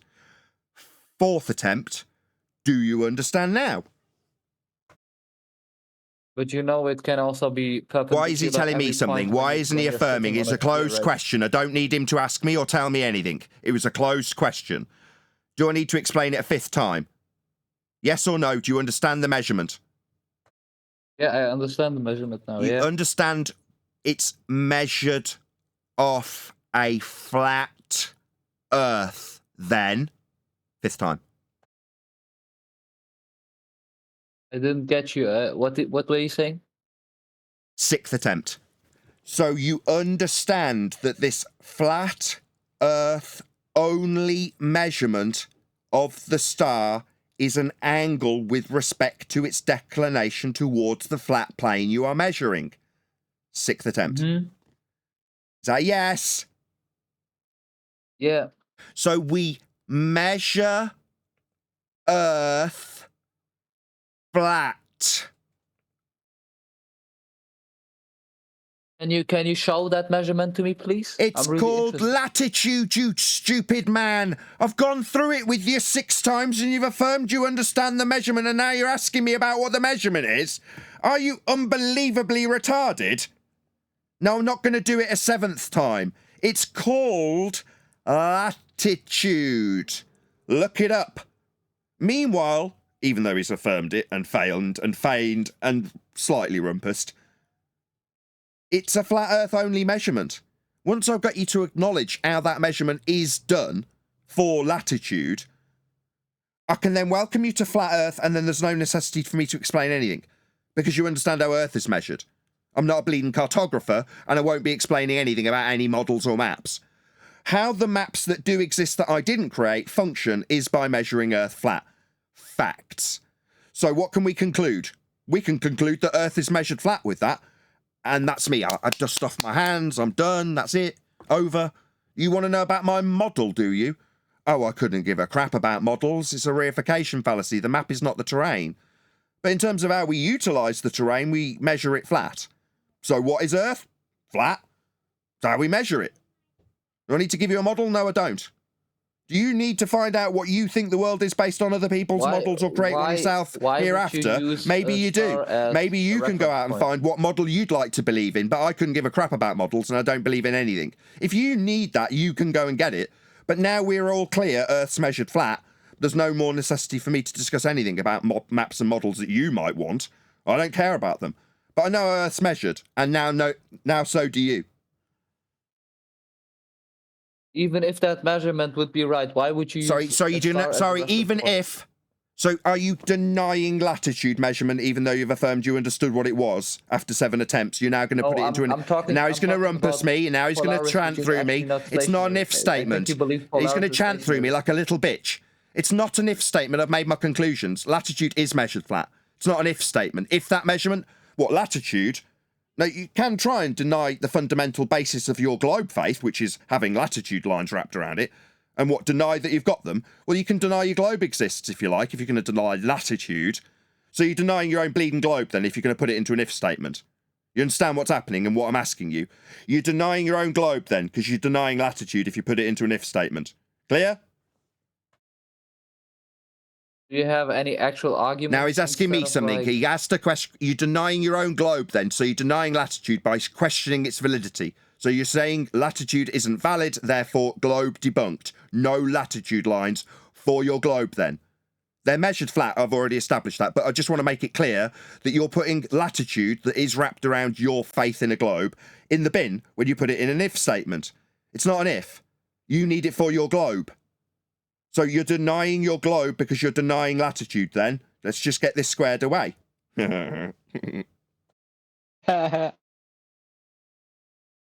you're denying your globe then? You don't want to accept latitude?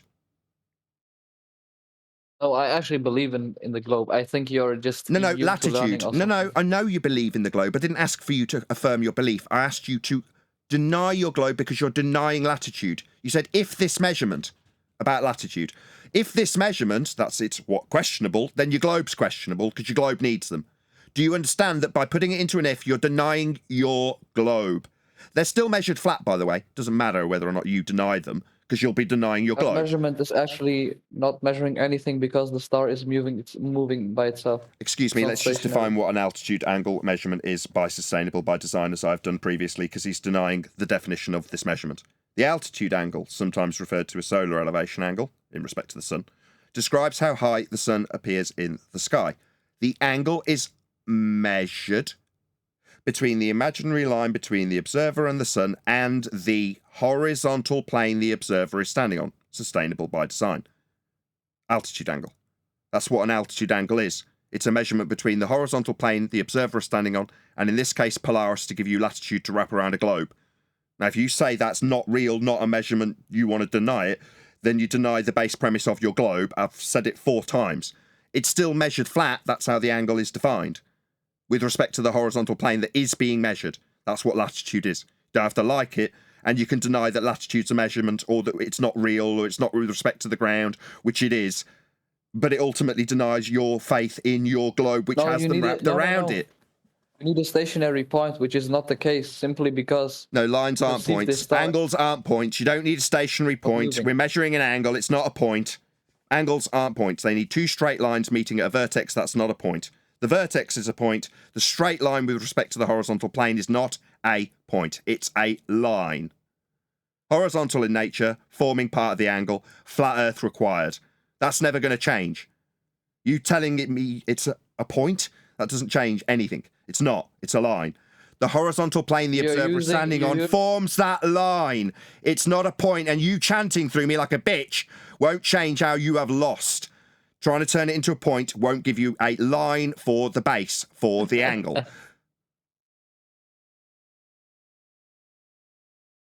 Meanwhile, denying this measurement denies the latitude wrapped around his globe. Accepting the angle measurement accepts Earth is measured flat. You're between a rock and a hard place. You either deny latitude, in which case you deny your globe, or you accept latitude, in which case Earth is measured flat. Which one is it? Shut the fuck up. Pardon? You heard me right. I said shut the fuck up. Oh, swear at me. Is it painful, you little bitch? Earth's measured flat, little bitch. swearing at me and rumpusing me when I reiterate for the 8th time the devastating facts that your latitude wrapped around your faith in your globe is measured flat. Now, you can tell me to fuck off all you like. It won't change the devastating defeat that you have faced at the hands of a flat earther. My name is Nathan Oakley. Latitude that these fundamentalist religious zealots require to wrap around their globe is measured flat with an angle of a flat earth to Polaris. Now, he doesn't have to like that, and he can swear at me all he bleeding likes, but everybody in my live stream loves it when you start swearing at me under duress and pain. Go on, swear at me again. That's better than a rebuttal, mate. That's wonderful response. Earth's measured flat. Latitude, dum-dum. Deny it and deny your globe. Accept it and accept a flat Earth.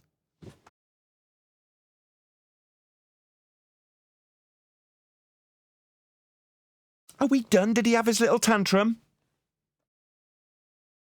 But did you actually win, like, your cognitive dissonance or something? Sorry, what did I win? Cognitive dissonance? I wasn't trying to win anything. I illustrated how Earth was measured. ironic. That's not a win or lose situation. It's a description of how Earth's measured. You think you're going to win.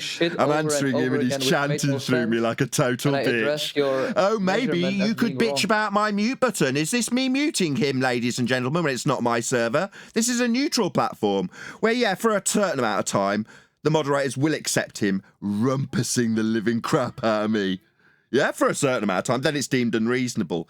Because his pain is coming through. He's got to chant while I point out that I'm not trying to win. If I detail a measurement of something to somebody when they ask me to measure it, I don't win anything. I just pass on the measurement. But you need to win your globe face back with the flat Earth angle measurements to Polaris that you wrap around it. Now, you could suggest that it's if we measure them, but then it's if you've got a globe with latitude around it. But if you accept that we do definitely measure it, its latitude, then you'll be accepting that we're measuring a flat Earth. What was that? What was the last response? Fuck you, Nathan. I don't win. Earth's just measured flat. There's nothing for me to win. I just know that as a fact, and now so do you. Tell me to go fuck myself. Go on. Okay, what's wrong with you? There's nothing wrong with me. Earth's measured flat, and I'm just telling you that, and you're swearing at me.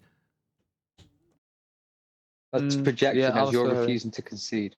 Yeah, your failure to concede requires you to get angry and chant through me and ask me what's wrong with me. It's pure projection. You're in pain. We all know that's why we're all laughing at you. So is the chat. Shout out to you in chat. 130 people listening to this glurf get irritated. So measured flat or no lines around the globe then? Which is it? That was the last question put to you. You've non-sequitur and non-responsive way around it 3 or 4 times now. So are we measuring a flat Earth for these angles to Polaris, or do you not have a globe with latitude around it? Which is it?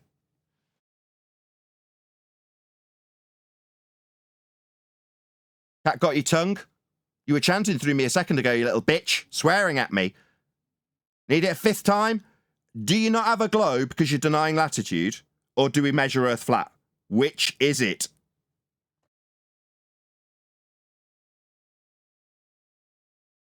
You have a good day, Haval. I'll just make my summary. Earth is measured flat for latitude.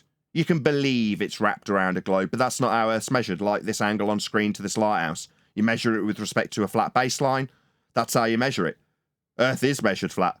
That's how the globe is created. Whether this fundy accepts it or not, he can deny latitude and deny his globe in the process, or accept latitude and accept that Earth's measured flat. Those are the 2 situations. Those are his only choices. Tough luck. You either deny your globe or accept Earth's measured flat. I don't care which. I don't win. You just lose your faith in a globe with this dichotomy. True that it is.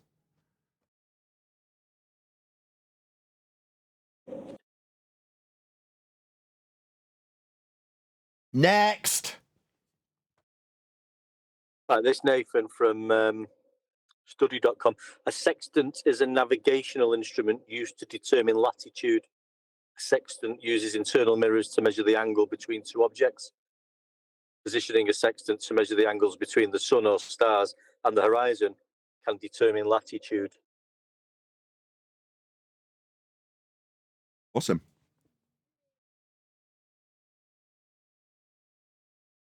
I'm going to do a last little ditch e-begging attempt. So if you did want to support my endeavours going down to Dorset this week, hit me up on PayPal or Ko-Fi and support the channel, as I am always struggling being a very small YouTuber doing this full time.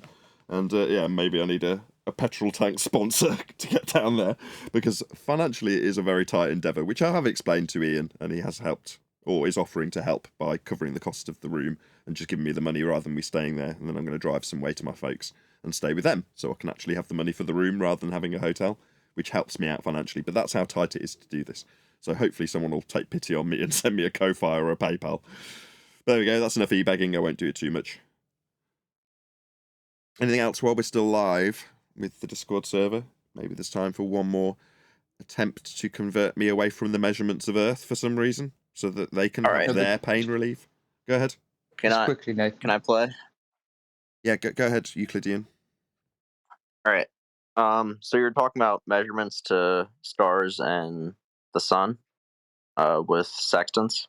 If I have a angle and I have a baseline, am I able to figure out the rest of the information of the triangle that I just made using those using that information? Why would you want to do that? I don't know. Calculate the distance to them. To the star? Are we traveling to the star? Yeah. Sorry, are we traveling to the star? Do I need to know the distance? Sorry, No, you I said just so wanna we know could the travel distance. to it. Can we calculate the opposite, is what you're asking? Yeah, I get your question. Because we can travel to it, what? Well, the opposite will give us the distance to the star. Are we travelling to the star? Third time. That seems like a red herring, Nathan. Sorry, you're asking me if we can get the bleeding height of it, and it's a red herring to ask if we're travelling to it. Why would we calculate it would be my first question. That would be the height of the star. That's what you're asking. So, it's a red herring to ask you why we'd need the height of it. Are we travelling to it? It is absolutely unequivocally on topic and directly speaks to your assertion that we'd need to do this, in spite of me asking why we'd need to do this and you're not answering. So, I'll just make a conclusion unless you've got anything to add. We're not calculating the height because we don't need to. We're not travelling to the star. What we are doing is calculating a radius around the central point below the star. That's its GP, ground position, on the ground, measured flat, for a straight line between us and the GP, because that's useful for calculating our position on the ground, getting our fix. We're not travelling to the star, though, dum-dum. We don't need to get its height, in answer to my question you failed to respond to. We don't need to travel to the star, so we don't need to calculate its height. We're not doing trig. This isn't trig, it's celestial navigation. Maybe look up what celestial navigation is and you'll quickly realise nobody's calculating the heights of star with this stuff. We're calculating where we are on the ground, which is flat. Hope that's clear and answers your question. So nobody else is doing it, therefore we can't. And Sorry, just do you because we're want not to travel to the star? you don't know the- Do you want to travel to the star? What kind of fallacy is that? That has to be some sort of. It's called a red insane- herring by you. We're not travelling to Yes, the it is a star and red you're herring still by you. latched onto this red We don't herring. need to have a reason to know the distance. We just want to know, right? Why? I've asked you this is the third time. Why do we need the distance to the star when we need its GP position on the ground? We're curious, that's why. Well, then go and be curious someone else, dickhead. It's got no relevance to celestial navigation. We're not travelling to the star. So you and your curiosity can sod off to some other forum where you can postulate about some garbage that has no bearing in practical application. We're not travelling to the star. It's a folly that you're interested in then, dum-dum. I couldn't give a crap about your morbid interest in this non-journey to a star we're not travelling to. You need a reason to know things, Nathan. That's pretty bizarre. Well, like saving my life at sea. That's a pretty good reason to measure a star's GP ground position, yeah, if I don't want to die.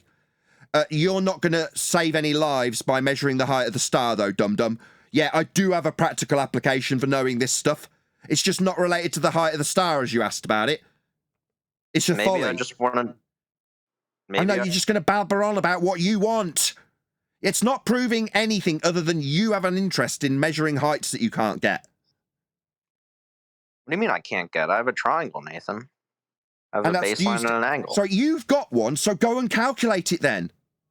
What's the height using that triangle? Where am I standing? What's the height? You give it me, you're telling me you want to get it, so give it me.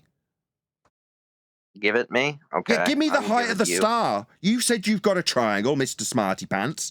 Now you give me the height. Yeah, so what's the angle I'm observing Polaris at? You give it me! It's your claim! Jeez, Nathan. Is it not clear? Is it not bleeding obvious when I've said this is your claim, it's not used in celestial navigation, you insist on making it, now you're demanding I give you something? No, you give it me.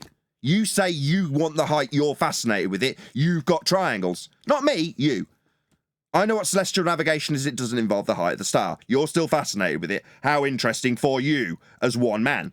Now, if given your interest in the height of the star with the opposite that you'll calculate, give it me. Now. You're claiming it. What's the angle I'm measuring? Why are you asking me something? It's not my claim. Do you not know your own claim? Do you not know the height with the triangle you've got that you're going to calculate it with? Do you not know the answer to this? Do you not know? Nathan, the height is dependent on the say my angle. name. Say my name. Do you not know? The height is dependent on the angle you're observing. So do you want to give it me then? Do you want to calculate it then and give it me then? It's dependent on the angle you're observing. I understood that the first 4 times you said it. Do you want to give it me then? It's your claim and you're saying you can get the height when you calculate this adjacent. Maybe if you rumpus the 5th attempt of me demanding that you fulfill your claim that you attempted to flip the burden onto me with and suggest that I should be getting the height.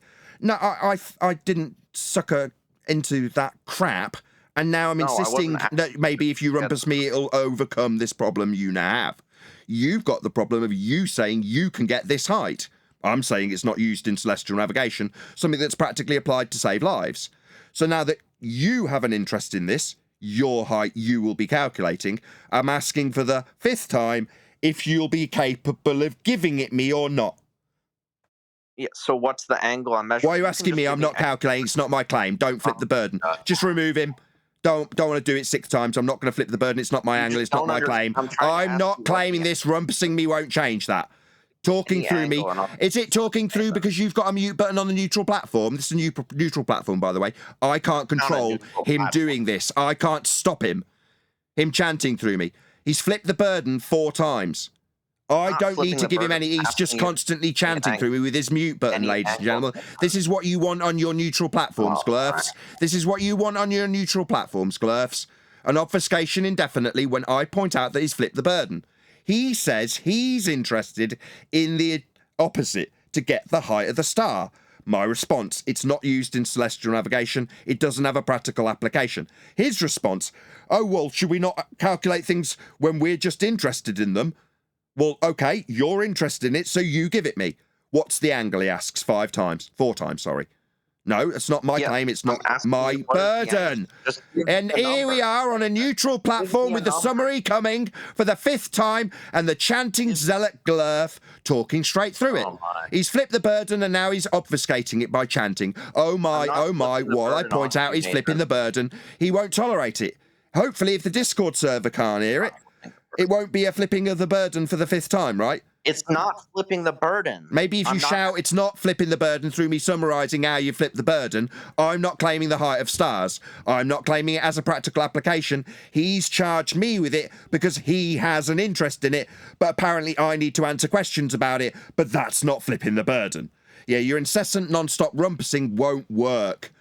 It is a flipping of the burden. I'm not claiming you can get height or it has a practical use.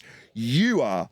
But when we put the burden back on the claimant, he's not prepared to answer any questions about his claim. He just rumpuses non-stop. You on TikTok. Please, can you stop these chanting zealots talking through me on the neutral platform? I'm on a neutral platform, and it's getting rumpus by their mute button. This is what the Glurfs project onto me when they tell me I've got a mute button. What they mean is, come on my claim to be neutral platform so I can rumpus you when you win. When I point out a burden's been flipped, if the Fundy that's claimed that chants non-stop like he's doing now, then maybe it won't be an overcome of his argument because he's chanted through it and the Discord server didn't hear it, right? Eventually, I've got to appeal to the moderators to do something about this because I've made 6 attempts to summarise his flipping of the burden. Now it's the 7th attempt and he's yammering through me non-stop. I can't control the mute button, I haven't got one here, but the chanting zealot's going to make sure the audience can't hear it. Just stop him. Mods! For the love of Jesus Christ. Is that really what happens in this server? Is this what neutral platforms are about? 7 attempts. I haven't made a claim about the bleeding height. Oh, it's 7 attempts. I haven't made a claim about the height. He's incessantly flipped the burden because he needs me to be claiming heights that aren't used. And when I say, well, you give me them, he starts asking me about angles I'm going to be using in his burden of proof reversal. Fallacy. 7 attempts to point out that fallacy. Here's the 8th attempt, and that is another chanting white knight on the 8th attempt. That is 8 attempts to point out how the glyphs used a fallacy. But on a neutral platform, it's going to take 8 attempts because the pain that the glyphs are in can't hold it back. Yeah, it's not reasonable that 8 attempts should be needed to point out a burden of proof reversal fallacy when an angle I'm not claiming and a height I'm not claiming is charged on to me. Meanwhile, Earth's measured flat with elevation angles so that we can navigate on a flat plane that we're getting those angles from, with flat circles that are drawn onto maps that are flat. That's how we actually deal with give me Earth. an angle, Now, then, maybe Nathan, my on your summary flat would map. require a mute button. What's your angle Is this on my your mute flat button? map, Nathan? Is this my mute button, ladies What's and your gentlemen of the angle, audience? Nathan? Ladies and gentlemen What's of the YouTube, angle? is this my mute button? Is this my mute Yes, button, it ladies is. and gentlemen? Is Yes, this me it is, Nathan. muting him? No glyphs. What's the angle No on glyphs. your If flat this was Earth my map? Discord server, this wouldn't be happening because it's unreasonable. I'm summarising how Earth's measured flat, and it caused If you hate this cognitive neutral platform pain, so much and that you're therefore blocked. caused chanting. So a whole bunch of glyphs gang up on me. They won't stop. This is what they need. This is what they project. Now, eventually, I've got to get sick of it because I'm getting audio chaos in my live stream because the server mods can't seem to control their guests. I'm pointing out a new subject after summarising the burden of proof, reversal, fallacy, and that's the Earth's measured flat. New subject. Yeah, didn't get to the end of the summary about how we get circles of equal elevation with respect to stars because it caused too much pain in the glyph opponents.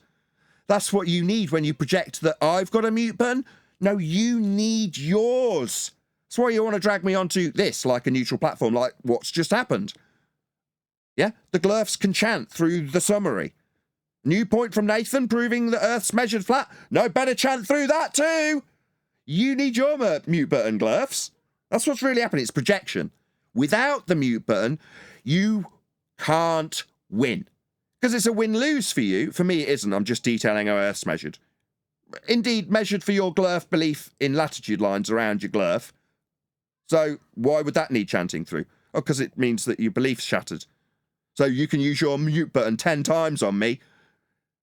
Yeah, let's just get that summary like nice and squared away just for the audience's benefit. This is what they want when they say Nathan won't join a neutral platform. What they really mean is we need Nathan where we can shut him up whenever he wins. Because that's what's just happened on this a neutral platform. Hey, anybody out there, McToon, Craig, Jaren, any of you glyphs, you can join this platform too.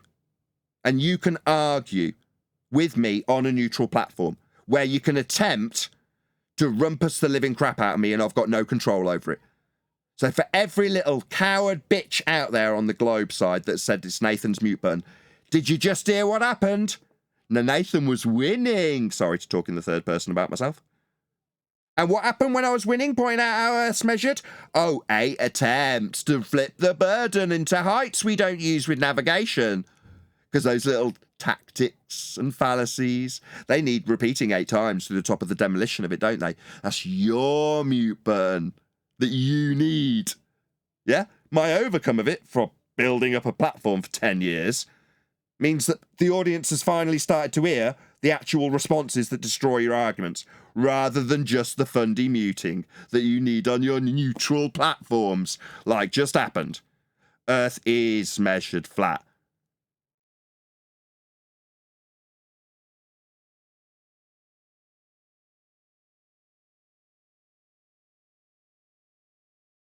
He's done crying. Can we move on? Yeah. Finally got to the end of the summary after 9 attempts. Shouldn't take 20 minutes. Does if you've got glyphs around you. Because Nathan will mute me.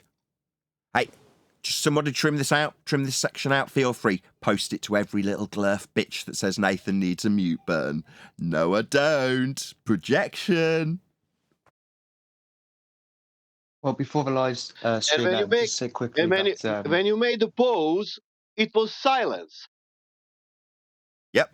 When there's an actual rendition of the question without him chanting through it total silence as a response. Yeah, Because when they're you are muted. not talking, there is a silence. Yeah. Why? Because the guys he was talking with are muted. Bullshit. Line There was is other open. It was people on. can speak Just for the guy. No, I record it. You could see he wasn't on mute. That's a lie. No, he wasn't muted. You're going to claim that. Oh, so you're going to. So now you're going to call foul as you chant through me on the server operators. So this guest. He's muted right now. Excuse me. He's muted now because he couldn't stop chanting in 8 attempts. So you're going to blame the mute button even when it's not mine. So you're now pouring scorn on the server moderators, and now you're chanting through me. Now you're chanting through me. This guy will cry foul too when he gets server muted eventually. I'm still talking, addressing his point. But because his point's getting addressed, he needs his mute button. So he's now using his mute button on me. Neutral platform so he can use his mute button on me. No, mate, you're pouring scorn. No, he won't. He won't allow the point to demolish his point. It's only the chanting and mute button that he's using. Yeah, eventually the server operators will put him on mute, but you'll cry foul. No, he didn't leave a silence when he actually heard the point being to him. The server moderators had him on mute. Lying bastard, it was recorded. It was on screen. That was not the case. You gotta lie to Glurf, though, haven't you? You got to claim that you're the victim. And no, it wasn't a silence. You guys were being deceitful. You had him on mute for dramatic effect, so there was a silence. Lying Glurf scum. Good job I record the screen so we can see what's going on. Glurf scum liar. He just didn't have a response when I pointed out that Earth was measured flat to him, like I'm doing to you now. Undoubtedly, you've had to be server muted, perhaps, because you couldn't shut your mouth and chanted through me responding to your lie about him being on mute when he was open mic with no response. Liar. Gotta lie to Glurf, ladies and gentlemen. Gotta cry foul and play victim. Oh, Nathan's got a mute button, as they chant straight through me. So what is the difference between America and America? Sorry, a bit quiet, my friend. Can you say that again? One more time. Difference between the globe and the sphere. No difference. There is no difference? No, globe is a What sphere. is different between what is different Globus. between lava? What is different between Globalis. lava? Globalis. Sorry, hold on just a What is second. different? Muslim Chad, what's your point? They're both the same thing. True? Or you think so? Sorry, what was your point though? What does it have a point attached to it?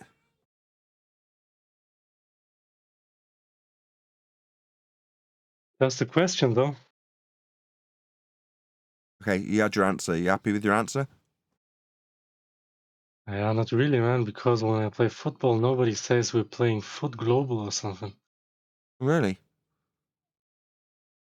And? A horrible point. Sorry, and? How does that have any relevance on this discussion? What people do when they're playing football? What is the discussion about? Football, clearly. I'll ask Said the third time. globe How does and this have any... sphere, and then had a problem with football. Yeah, this non sequitur false So you comparison guys fallacy. had a discussion before? So it's or? non sequitur false comparison fallacy. We're not playing football or discussing it. So it's a non sequitur false comparison. Oh, okay, cool, man. Did you visit college? Sorry, was there a point attached to this fourth attempt? So you didn't Fallacy after visit the fallacy, college, it right? seems. So why do you open your mouth, actually? Excuse me. Did you just When you ad didn't hom me? achieve Did anything this in guy life just ad before? hom me based on my education status rather than addressing the point, which he didn't have? He's had 4 requests for a point to you be visit attached. Oxford, Now he's right? talking through me with his mute button. What a shock. You didn't have a point, Muslim Chad. The point is like, yeah, it's very boring and I want to be entertained, so I'm... Boring. That's another ad hom. That's another fallacy. It's another atom. Who cares about that? It's atom. fallacious. It's out of the context. I do. It's to, like, fallacious. It doesn't address the point, just which you tell didn't us make. what kind of argument this is. It isn't one. Okay? You suggesting it's a false comparison fallacy. Why should you not to be allowed like to do ad hominem? What's the axiom behind that? Yeah, dickhead. it's a fallacy. It doesn't address the point. So when I you killed bring you up a now. non sequitur fallacy and I point Yeah, it what's out, your and then- eggs there? my What's bad, your it's eggs just me there behind responding to there? your answer. Maybe if you keep talking, the response won't come. abducted, Maybe if you keep whatever. talking through me, the response won't come. Maybe if you just keep yammering, Okay, it tell won't be me, embarrassing for Is you. the Earth Excuse me, if flat? you just keep talking, maybe it won't be addressed ever. No, I'm not a tea drinker. You asked me okay? why I'm use drinking an ad hom, and now Coca-Cola, you're not okay? stopping talking. You're just incessantly Listen to me. yammering with verbal diarrhea through the top of me Listen and laughing. to me. Can you just Listen serve to me, me, this okay? asshole? I It's not a clearly- reasonable... I've got a live show with an audience. Muslim Chad's an asshole. He didn't have a point to make. I pointed out it was a false comparison. Then he says, why can't I ad hom you? Well, because it's a fallacy. It doesn't address the rebuttal that I put to you when I labelled what you did with a football as a false comparison fallacy. So you don't get to just call me stupid and ask where I was educated. That's an ad hom. At the man, not at the argument. The argument being you used a false comparison when you didn't make a point, when you suggested that spheres aren't, what, round, circular, whatever it is what you said. You haven't got a point to make. No, you don't get to just ad hom me and question my education status. It's a fallacy. You certainly don't get to yammer through. You certainly don't get to yammer through the conclusion. And now a load of white knights have stepped in with their mute buttons. I'm a white knight. Nathan's destroying Muslim Chad, so I need to rumpus him. I need a mute button that can open whenever I like and just stop him talking. I need to stop Nathan humiliating Muslim Chad. No, the guy didn't have a point. Didn't have an argument. I pointed out his fallacious use of comparison. And then he started ad homming me and asking if that wasn't ill-advised or not legitimate. Absolutely it's not. It's a fallacy, you dumbo. So, dumbo, bugger off to somewhere that you can use fallacies, rather than having to have a load of white knights jump in to protect your dumbass as I summarise how stupid you are. Comprende? Now get lost. Dumbo, you haven't got a point. Nathan, are you religious? Non sequitur. I'm here telling people Earth's measured flat. My religious inclinations are irrelevant. That is a non sequitur fallacy. Meanwhile, we measure angles to stars. Even though I've reiterated the fallacious use of logic that this man has used, after I answer him, he thinks it's his time to talk in the middle of my sentence. I haven't paused for breath. Meanwhile, my religious inclinations are non sequitur to the Earth being measured flat, which is all I've discussed here. Shout out to Unitox Femu from Super Chat. But you can go around and maybe if you just chant through me while I'm giving my audience recognition for paying my bills. Maybe if the middle of this breath with me saying shout out to Unitox Femu was your cue for you to talk. No, it definitely wasn't. With 130 of my live audience, I'm going to talk to them, not you, when I'm in the middle of my breath. I'm not going to apologise for the middle of my sentence, interrupting the start of yours. It's just this neutral platform has the ability for you to shut me down with your mute button, doesn't it? Yeah, well, I can just berate your dumbass as you do it again. I can berate you for that, because it's scummy. It's your mute button. No, I'll shout out Unitox Femu, thank you very much. But they muted me, Nathan, for one sentence. Yeah, chanting through me 8 times, no recognition. Oh, he was on mute, when he definitely wasn't. Lie from a glurf. Thanks for the super chat. Nathan, can you go around the boat? Go around the globe in a boat. Can you go around the globe? That's a begging the question fallacy. Go around the globe is automatic assumption of your unproven claim. Begging the question, assuming the outcome. What shape can you go around? Did he hear me? Did he not respond? Is this going to be completely non-responsive? Did you acknowledge a single smegging word I just said to you, sir? That was my response, Nathan. He's dunce. He's a dunce, yeah. Begging the question, dunce. No, it's not. Is it not? Yeah, it is. It's assuming the outcome. You said globe. That's the thing you're trying to prove, assuming it and asking a question based on the fact we're already on a globe for me to answer. We aren't on a globe. The idea that you believe in as your religion comes from measuring the Earth flat. So I can't answer a question rightfully about how I can stand on the reified Roman Catholic Church's idea of an extrapolation mathematically of flat Earth measurements, and this is definitely going to need a chanting fundy white knight muting me, isn't it? Yeah, there it is, right on cue. Right on cue on the neutral platform you little bitches need. It was the middle of my sentence too painful for you there, sir? Begging the question fallacy. I don't. Sorry, what was that, dunce? It's begging the question fallacy. You didn't acknowledge it.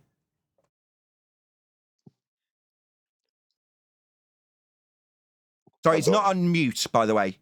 Those protracted silences for my audience's benefit, in case some glurf scumbag liar decides to claim that the operators of this server that's neutral muted him when he didn't respond a second ago. That was a protracted silence with him off mute. Now he's talking through me. Now he's got the ability, because he was off mute then and is off mute now, to talk through the middle of me, pointing out the protracted silence he left. Just in case a glurf liar decides to claim he wasn't able to talk when I pointed out his begging the question fallacy. Right. Now he's Let's talking through not me assume while I that highlight the that's begging the wrong. question fallacy he hasn't responded to and left a protracted silence. Let's not Now he's assume muting that me. is not- Now he what is shape is muting it? me in the middle of my summary of his failure. He's muting me. You need a neutral platform, do you there, sir? One where you can interrupt the middle of me pointing out you begged the question. Sorry. You begged the question. 4th time. We will assume that it's a globe. So what shape is it? So flat's not a shape, flat's an aspect. Earth is measured flat, that's an aspect, not a shape. You're in a category error. Anything else, dunce? What shape can you go Sorry, around you're going to repeat the question, dunce. in the circumference? You didn't listen to the answer, dunce. Aspects aren't shapes, dunce. Are you done, dunce? You don't seem to be capable of listening to my responses. I'll slow it down. You're clearly incapable of listening. Aspects aren't shapes, dunce. But shapes can have flat sides.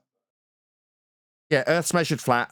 There is no ascribing shape to this aspect of Earth. We will measure. It is flat. Earth is flat. That is how it is measured. Is there anything else? Shapes have sides, so it could I couldn't be like care a less. Do you want to go to a geometry forum where you discuss shapes as opposed to the nature of Earth in terms of its form and measurement? Because that aspect is not a shape. We measure Earth flat. Don't need it rinse and repeating a 5th time. Are you stuck in that groove like a record that's faulty? Can't get out of that groove, right? Ask the same question again. See how it goes. Go on.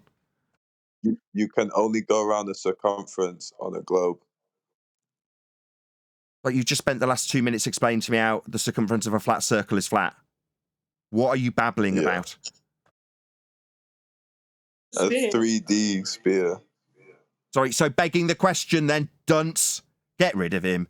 He doesn't understand. He can only beg the question. His intellect can't cope beyond begging the question fallacies. It's pathetic. Your use of fallacy is even pathetic, mate. It's a low-level fallacy. Like the most basic of fallacy. Assuming the outcome is the most basic of fallacy you can commit.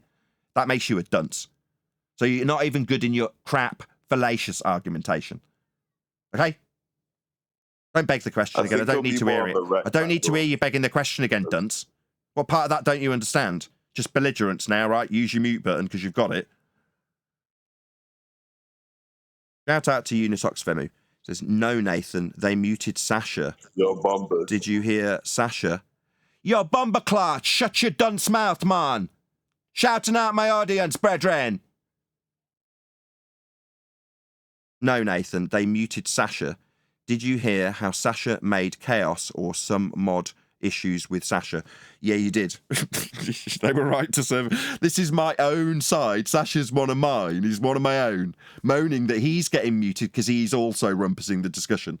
Yeah, they will. It's a neutral platform. Yeah? They'll mute me if I rumpus their positive claim or rebuttal. Now, that ain't happening. That's why I'm not getting muted. But I'm a guest here too, Sasha. You will get muted if you rumpus the discussion.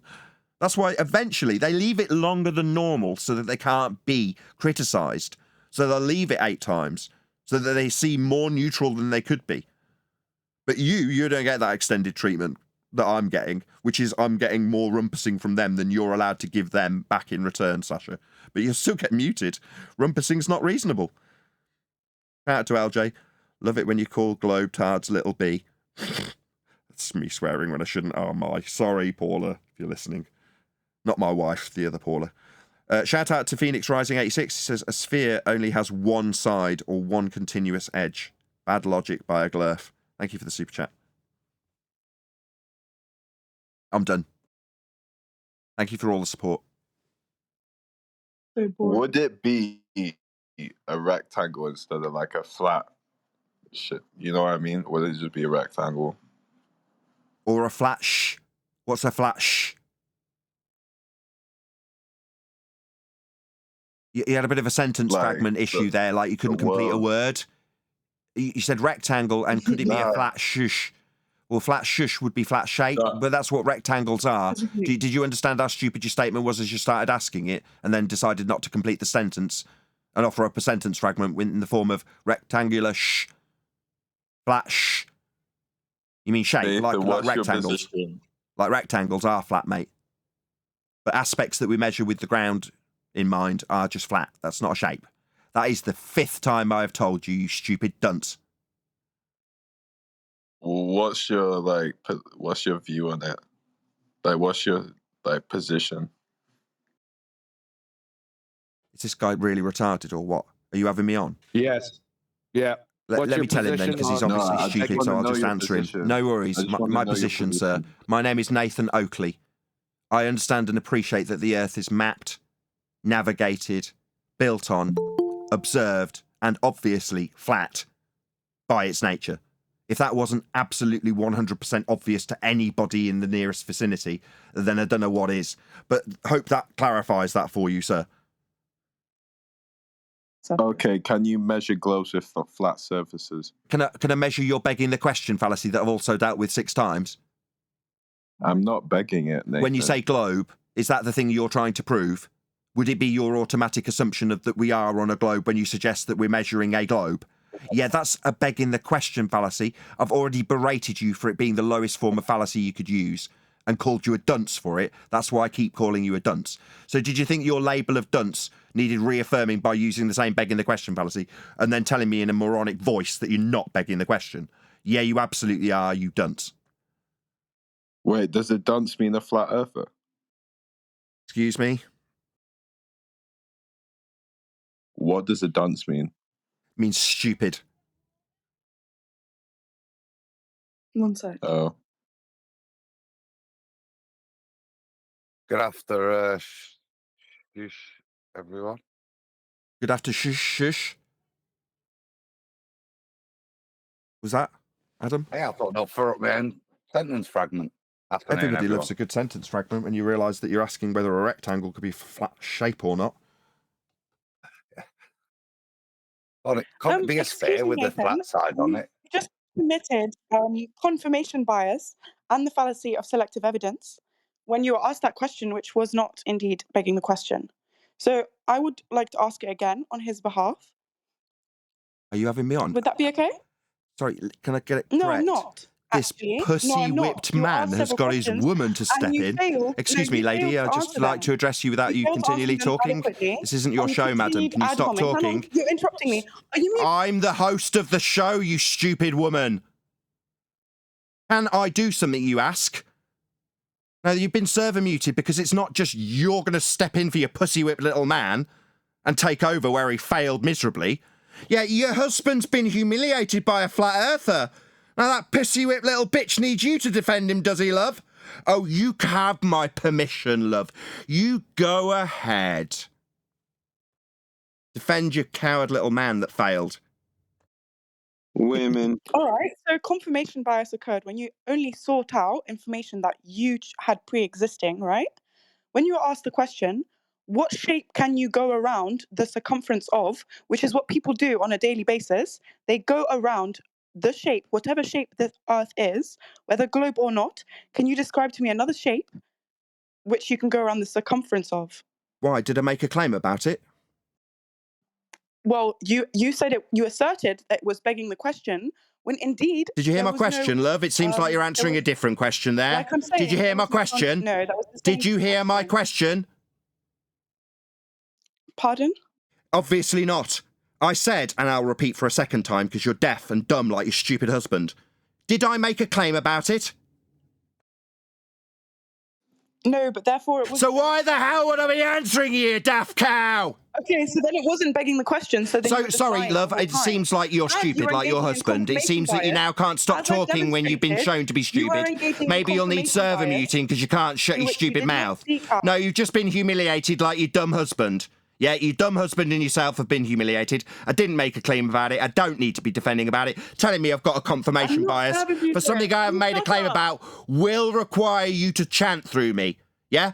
Mute me while I point out how stupid you are, just like your dumb husband that you're defending his pussy-whipped ass. Yeah. I didn't make a claim about it, love. Why would you be asking me about it? Maybe if you chant through me pointing out this burden of proof reversal fallacy where I've made a claim, maybe you'll win. Maybe this is how you win arguments down the social club, when you just chant through everybody and talk louder than them. No, love, here I will humiliate you after humiliating your pussy whip little bitch husband. Clear? I didn't make a claim about it. She's acting religious rather than assessing the situation. She claimed I had a confirmation bias when I haven't made a claim. That's stupid. Like a stupid husband. You know how you asked me? You asked me if you made a claim, right? And whilst that's true that you didn't, he did ask you your position, to which you responded He was that you have told. a belief system, to which you He was responded that you have a belief no, system. he was Hang on. told. Him. Which He you was said that told. Earth No, is no, he measured was the way told. we measure Come stuff on, now in you It's the men are trying to stop you. Control your woman, man. We don't need your Yeah, batshit summary. Yeah, we know. So I can pay attention. I don't need you to summarise it for me. I know what happened. I was here. He was told, like so many others this morning, if anyone is listening, the only thing that Nathan has really been getting at is that elevation angles require you to use the earth as a plane, like from Sustainable by Design said. The citation from Sustainable by Design is the altitude angle is the measured angle between the object and the horizontal plane that the observer is standing on. That's the position. Did your husband respond to that? No, he didn't. Oh. I think he did, but the way he did was completely wrong, Oh which is wait. why she had Oh to wait. So step you're in. not a flat earther then? So what does that have to do with what we've just put to you? Well, we're in a flat Earth VC, aren't we not? Yeah, and we're And you're detailing... muttering about elevation angles. Yes. Why didn't you hold steadfast to your own beliefs? Sorry, it's not a belief. An elevation angle's a measurement. No, I'm aware, but you're not a flat earther then, are you? If that's your only claim here. Right, why are you labelling me? Does it matter? Earth's measured flat with elevation angles.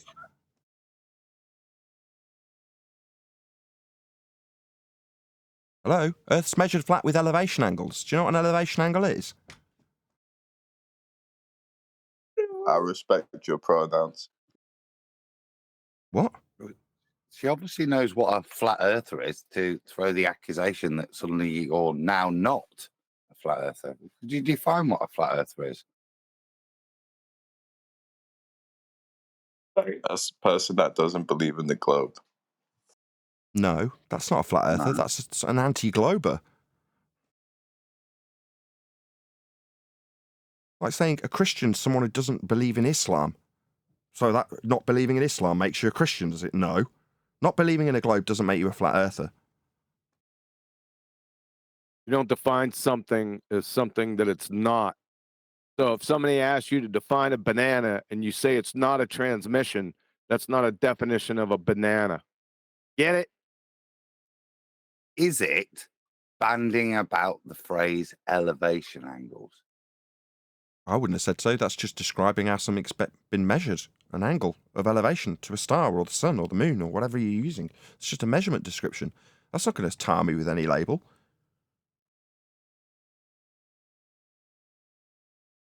Meanwhile, Earth's measured flat with those elevation angles. They get wrapped around the globe when you take those angle measurements and, create globes for people to believe in. By the way, that comparison you just made about religion was indeed false, because what you just described was a sufficient condition. So, for example, versus a necessary condition. And a necessary condition of a flat earther is that they do not believe in the globe, which is what he asserted, which is correct. And you asserted No, it's something not. that is not a sufficient What an condition. idiot. Yes, it is. That's some stupid sophistry horse shit. You don't know what a confirmation bias is either, love. That was non sequitur. And he Okay, did. so why did I You don't need to say chant that? through him, love. Stop. Can we just stop a second? He's responding to you. And within 3 breaths, you're talking again. You don't know what begging the question is. You don't know what a confirmation bias is. You don't know what sufficient and necessary is. You're a cluster screw of nonsense. So let's get on to the point. Please provide scientific evidence for your globe. For Let's your globe. redirect. Just get a boat. Just get a boat if you can afford it and go around. Just get a boat, go round. Okay, just stop a second. Just stop a second. So, just before you get completely triggered with me, did you not understand his question? Yeah, I just gave him an example of literal evidence that he can That's not what he take asked for. into his own hands. Okay, so maybe what's the it's okay. problem? No, yeah, Don't it get. is the- I it said is what don't he get asked for. triggered. It's exactly I said don't get what he triggered. asked I for. said don't get triggered. Try not to. No, you didn't hear his Sorry, we're question. triggered. You don't. You didn't. There's now a white knight helping out. It seems. You didn't hear his question because you've answered a different question, and then when I asked you if you heard it, you gave a different question back. That's not the question he asked you. So I'm going to ask him to repeat the question to you because you didn't hear it the first time, which is fair enough. Go ahead, Kiwi. Please provide one shred of scientific evidence for your globe. Okay, so get a boat. You weren't being asked. Who's talking? He's not being asked. Guy's not being asked. Man's not being asked.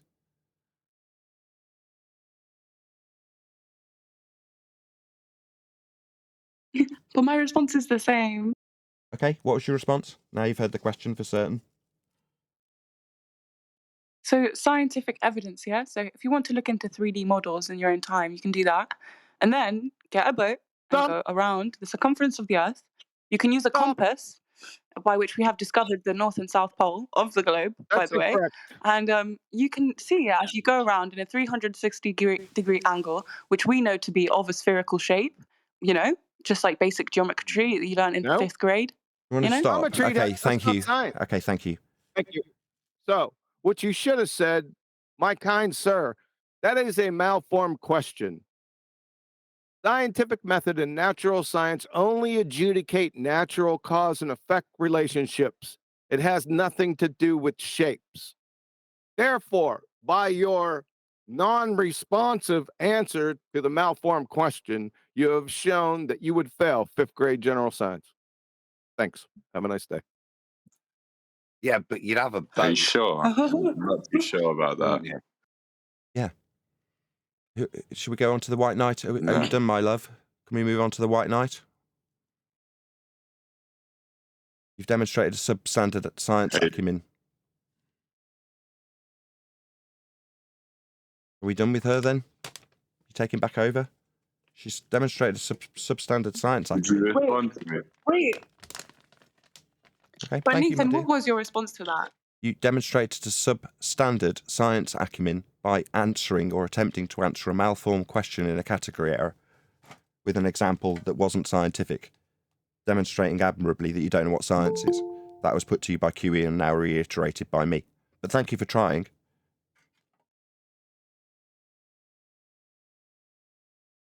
Cat got your Okay, tongue? but he made a false assertion. Sorry, did you want to address I your wasn't using lack the of science scientific method, acumen? and There measuring was the a short globe pause, and now you're talking about something I don't know. Degrees of geometry. We heard your claim. Hang on. We heard you. Hang on. We heard I'm you. telling you. We don't need to hang on. I heard the first No, time. he hasn't heard. Can you just I'm stop not her? finished. Because she's become I'm not unreasonable. finished. She's now chanting the same claim I heard the first time through me. I don't need to hear it a second time. I heard it the first time. It didn't provide scientific validity, though. That's the point. You reiterating your failure is not going to help you. It wasn't scientific evidence. So you fail miserably, and you want to blart through me telling you that, like you're doing now with your mute button. No, bitch. Shut up. You're dumb. You're finished. You don't understand what science is. Now stop yammering through me. You don't know what science is. Now shut up. Hand us back over to your pussy-whipped husband.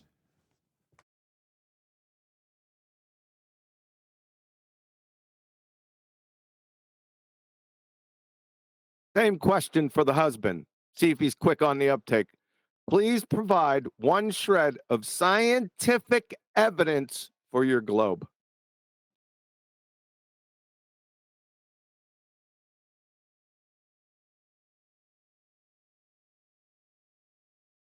He's muted. He is actually on mute this time.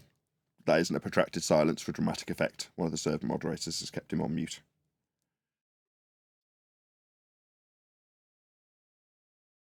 I can only assume that the server moderators have had enough of them. I don't know what his name is to unmute him. I'm sorry. What Hi, is his name? something, hi, Trug or something. Sapphire and steel. There we go. You repeat the question, Kiwi. Yes. Please provide one shred of scientific evidence for your Okay, globe. so I described to you the scientific. Yeah, she's not answering, she's not listening, she just wants to chant the same crap that she's asserted already. You've been server muted by the mods because they've obviously had enough of you because you're not listening to the responses anymore. Just need to defend the honour of your stupid husband.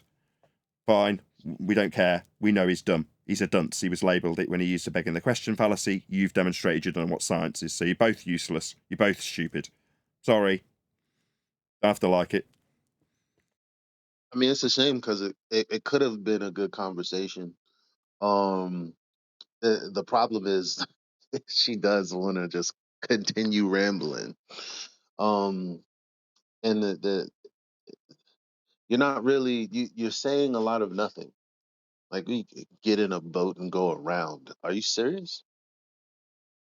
Like we did hear you. We know what you're trying to say. You Which said is enough for us to know that you don't know a lot about it, but you're talking too fast, like you do. Man's explained his point a million times. Elevation angles to Polaris prove that the Earth is flat. It's measured that way. What is the That wasn't the response? question. Focus. Get Nobody's. the Adderall. Yeah, that wasn't the back. question. The question was, what's the scientific evidence for the globe? Yeah. So now, if your husband was listening to the response, he could at least give the appropriate answer now. Well, she's not there to listen to you or QE. She's there to defend her husband's honour when he's been called a dunce. And then it's been justified. She's jumped in to say, he wasn't begging the question, you didn't accept the burden of proof reversal fallacy? That was her opener. What? Yeah, but he can't get this wrong. Come on. I have faith that he's going to get this right. Oh, well, I'm glad you've got faith. I don't care. I don't need faith in anything. Earth's measured flat. It was They just could be too explained. He triggered. better They could come be up too with the right triggered answer. normies. Go on, Eli. They could be too triggered normies. I haven't. They don't frequent the channel. I've never heard them before. Crit, have you heard them? If you're still here, might be on coffee break or something. Yeah, whatever. Yeah, I haven't heard them. So sound like some newbies that I just Go ahead. newbies that don't really, you know. I just want to know everyone's views. Okay, sure. Here, I don't know about the rest of the server because it's not mine, but I've got a panel of people who all have the same view, which is Earth's measured flat. It's not a belief, it's just a matter of fact. Also not science. It's just measurements. When did you? How long have you been believing this for? Like when did He didn't listen, did he? When did He didn't listen. you know? You didn't listen. No, like how many years have you been believing this? Yeah, you didn't listen to what I just said. Literally 10 seconds ago, what I said didn't comprehend. You didn't comprehend it. You didn't listen to it, and you certainly didn't therefore respond to it. I'll repeat what I just said. Now, you've just asked me so that you don't repeat it again. When did I get these beliefs? Yeah, I got what you said. You didn't comprehend what I'd said. It isn't a belief, dunce. It's a measurement.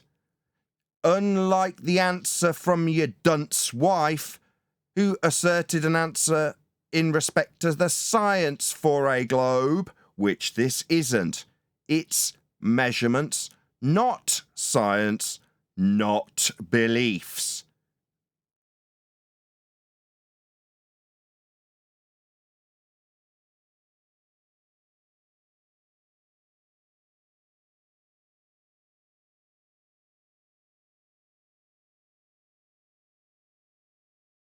Okay, plenty of time for response. Hello. Hold on, just one sec, whoever you are, fella. So further to that measurement, your globe belief comes from those measurements. I don't believe in them, and you believe they're wrapped around a globe.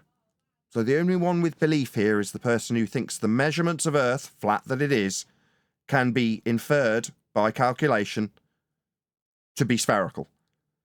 So they can think they're standing on that church view of the ground, measured flat. So there's only one person with beliefs here, the person who thinks they're on a globe. The measurements to get to that globe, they're flat. That's it. I'm done.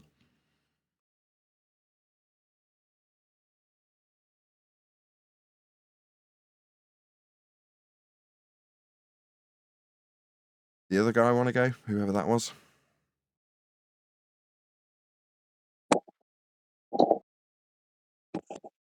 Are you religious? Just mute him. Just get rid of him. Get rid of the dunce.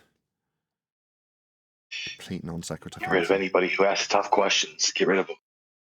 Sorry, am I Yeah, that's religious a real tough in question, response you to me moron. pointing out how Earth is measured and the globe belief comes from those measurements? Asking me if I'm religious is a non sequitur fallacy. That's your Well, opinion. it's projection because he's religious.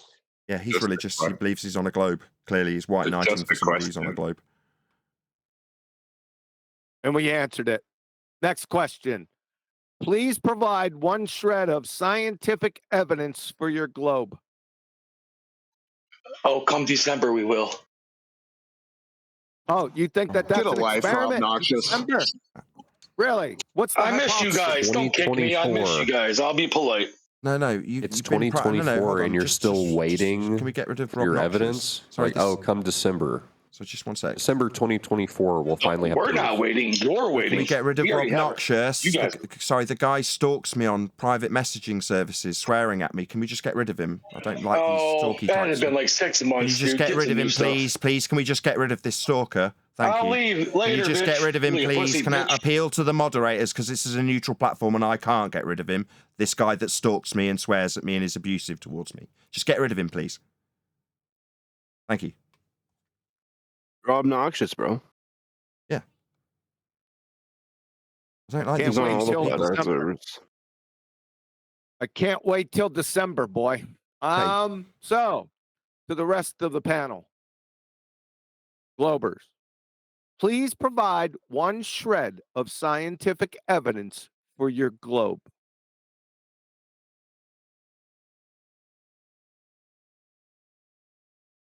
The code. You were backing this a second ago. Just No, And- I was making fun of the guy who was saying, come December, we'll finally have globe proof. It's 2024 and he's still waiting. The guy before you. Fair enough. Fair enough. I misinterpreted. I thought you were backing him up. You're not. Fine. No, the guy before him, Nathan. Wait, Remember, he tried so to get do you believe that space is fake or real?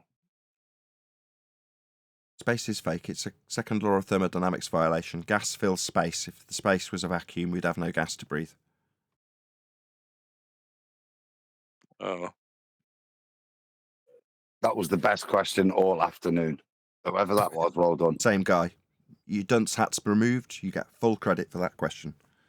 But with that, I'm going to say if you are watching this on either Nathan Oakley 1980 or Nathan Oakley Premiering streams, then stay tuned as there will be an after show to follow. Shout out his comment during the live show, but I didn't get a chance. What, sorry? His comment on Witsit's conversation with Will Duffy on Witsit's channel. He put it in Master B. Oh, okay. Is it the text that John's posted? No, Brian's asked again for the official pitch data. But I was hoping if everybody liked it, it would make its way to the most popular comments rather than the newest. Gotcha. Yeah, I'll go and give it a like when I get a chance. I think it's Obi Lines put a really good comment there. And they brought up the winter sun or summer sun. So we've got to wait until December to see Earth curve then. Yeah, I've already broken this down. The reason they're going to Antarctica rather than just saying, look, we've got 24-hour sun in Alaska. Yeah, we have. Right now. Okay. Why aren't we using that to prove a globe? Well, because we don't get to make the antipodal assumption that we travel to the bottom of a ball when we go to Antarctica if we just do it with the North Sun. So, like, when they went to the moon and took them photos, like, what's that about?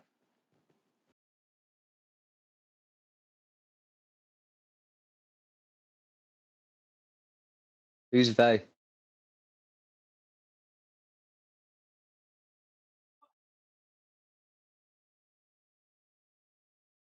Here, you're only allowed to provide scientific evidence for your globe. That's it.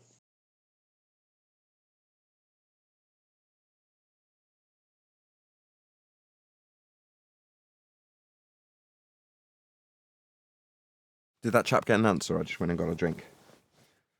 I was about to. So there's plenty of channels that can discuss moon photography, fake stuff. The point we probably address here is what is the region that they're supposedly traveling through to get there?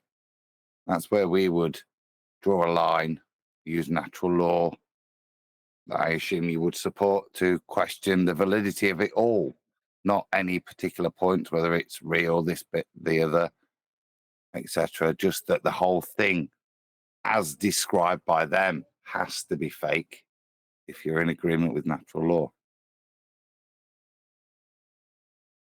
Gas fills space. If space was real to travel to the moon to take pictures, then they'd be travelling through a vacuum, looking back at Earth with high pressure gas, not filling the vacuum they've just travelled through. There is no vacuum. It's like Narnia. No matter how many pictures of Aslan I show you, you're never going to accept that there's a real place called Narnia, right? Yeah, I guess.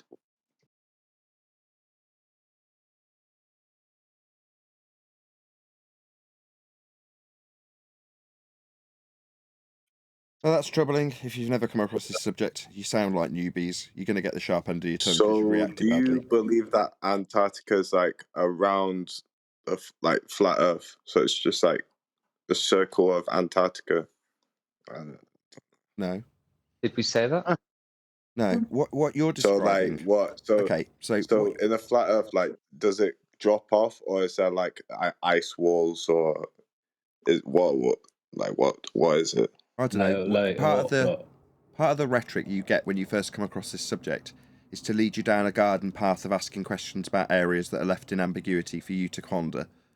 Know this: the way that the territories were expanded into the south was by using the angles to the stars to find your way to new territories, formerly known as new worlds.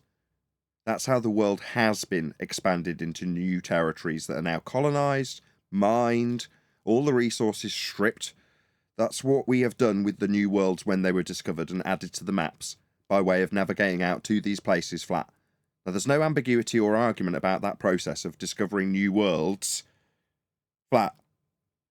But what they'll give you on what we call the Feast of Nonsense table is a discussion point where you should argue about an area beyond which there is no documented land that we know of either way. There might be, there might not be. But the way you've postulated it is by utilising something called the azimuthal equidistant projection, which takes the North Pole centric system and projects it almost identically with the inaccurate lines of mapping on the latitude grid with respect to the graphed land over the longitude lines. They don't match, I've checked. And also a South Pole centric system that cannot be projected on one map, South Pole centric. They're two separate systems. But if you combine them and project the South Pole system on a North Pole centric projection, you end up with what is described to be Antarctica projected to the outside edge. That's all that is. It's a globe projection projected flat with a distorted South Pole centric system projected on the outside ring of a North Pole centric system. That's all it is. Doesn't mean there's an ice wall, doesn't mean there's an edge, doesn't mean there's a ring of ice around us, and I wouldn't speculate about what there is or isn't beyond that ice wall that I don't suggest there is. What I do know is how we expanded the territories to date in our recent history. Some of them you might be living on right now, called new worlds. Oh, but they don't like calling them. They're developed countries because it gives too much of a bad idea to the people who might not need that idea if they're on a ball, calling them new worlds. The new worlds are in the sky now, in the sky vacuum you can't travel to in violation of natural law. That's where the new worlds are now. not the new worlds we actually literally found when travelling across the ground flat with angles to the stars. There you go. That's my answer to that feast of nonsense question, and I don't blame you for having it. It's what you get fed when you first get here. Can you name a person who measures the Earth flat? Can you give a name? Well, that Johnny guy that's on our show regularly is a navigator, ship captain. Any ship's captain. Yeah, I know Johnny B very well. He's a personal friend. I know Johnny B very well. There you go. He's not a ship captain. He's a drunk liar. Okay, anybody doing any form of navigation with the stars is going to measure a flat Earth. So on screen for my audience. Johnny couldn't navigate to the fridge to get It seems like I'm answering the question and two people are talking while I'm answering him with a demonstration on screen for my audience of flat Earth elevation angle measurements to 3 stars. The ground, the baseline to give you 90 degrees below the star must be flat. This is from a navigation handbook. While this conversation has been progressing, I have had literally dozens of examples taken straight from navigation books that describe the flat Earth measurement that is required to do this process. It is absolutely unequivocally how Earth is measured for this mapping and navigation process. That is a fact.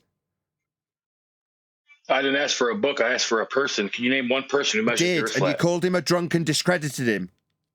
Because Johnny B is not a real person. Come on, dude. This guy's a drunk. Who is this person shouting at me? Why am I being shouted at?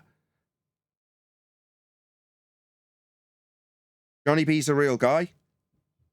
My sister studied celestial navigation. She's a personal relative. Earth's measured flat for angles to navigate with the stars to find your fix, to find your position with respect to those stars that you measure with respect to the flat ground and the angles at 90 below the stars. That's how you do it. It's on screen now for my audience. All the glurfs can do is deny this process and ask me who's done it. Okay, anybody navigating, ever.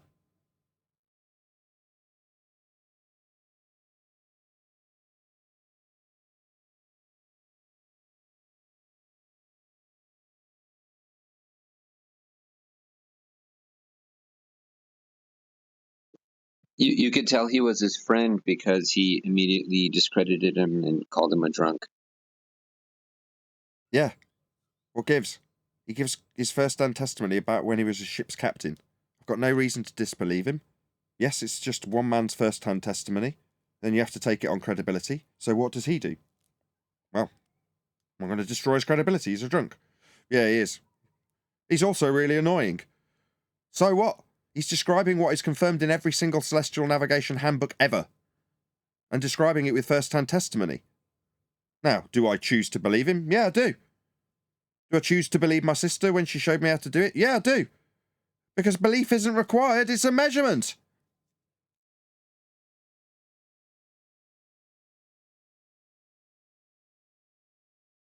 Here's another one from a celestial navigation manual showing the same thing.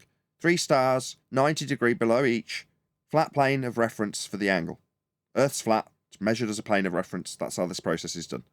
That's how you get the lines around a globe, by measuring these angles to the star Polaris flat. Simple. Here's another one.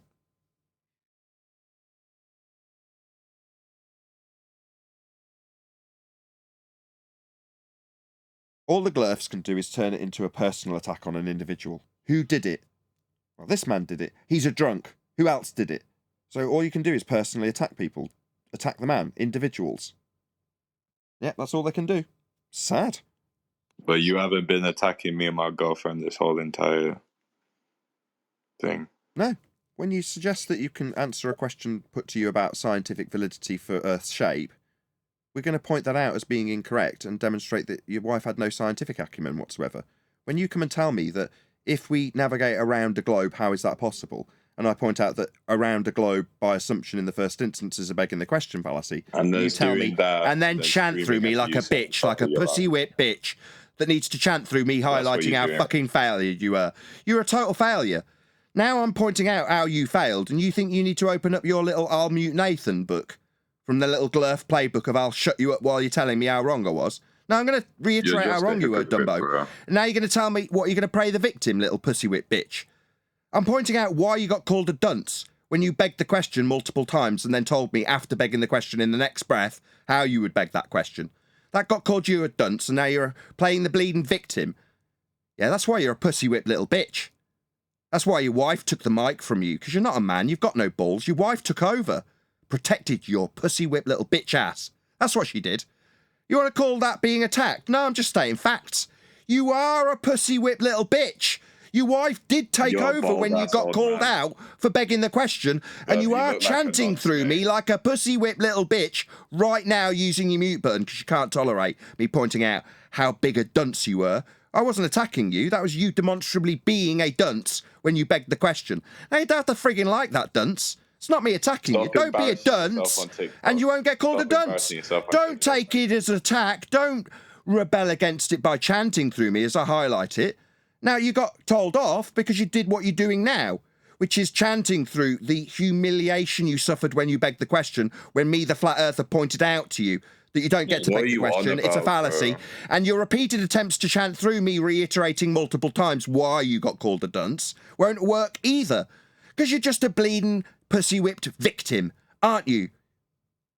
And you're a bald nonce. Sorry, calling me a nonce is to suggest that I am a criminal offender. Correct? Do you know what even nonce stands for? Let's just check if this word, he actually knows what the word means. What does nonce mean? You don't know what it means then?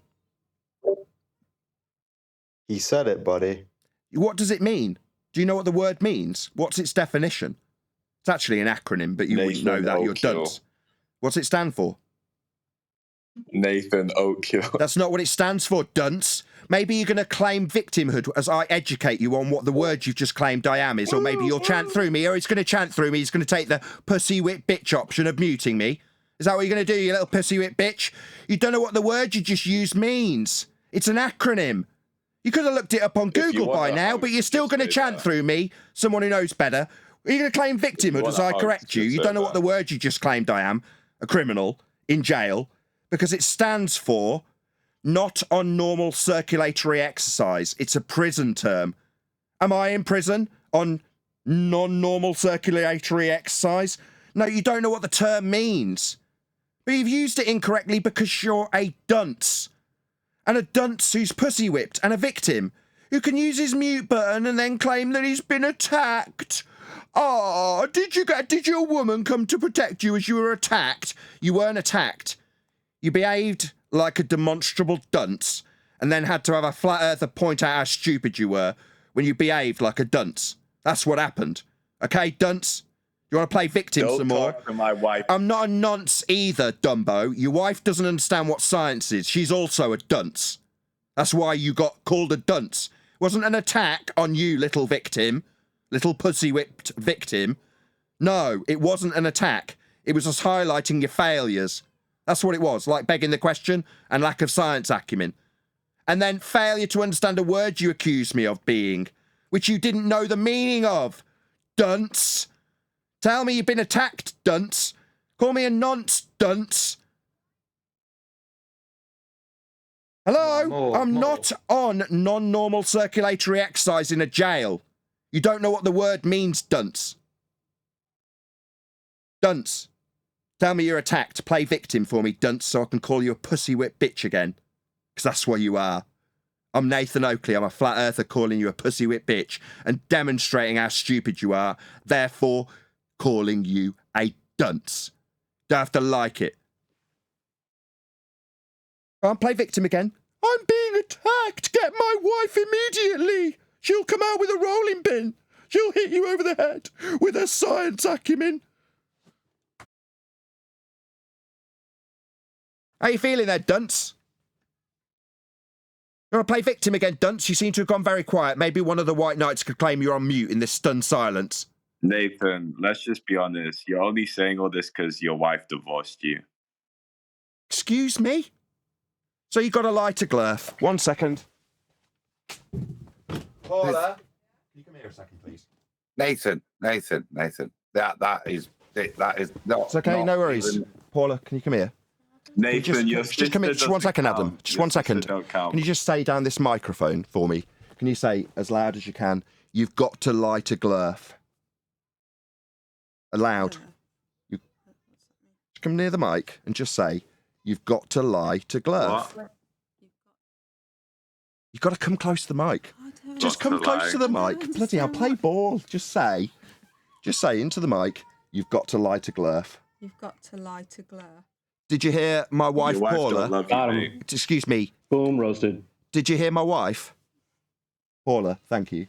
It's all right, that's it. Someone, Bro, she don't take someone orders just from you, let's lied be and said honest. you divorced me after calling me a nonce after not knowing what the word meant. Now he's claiming you've divorced me.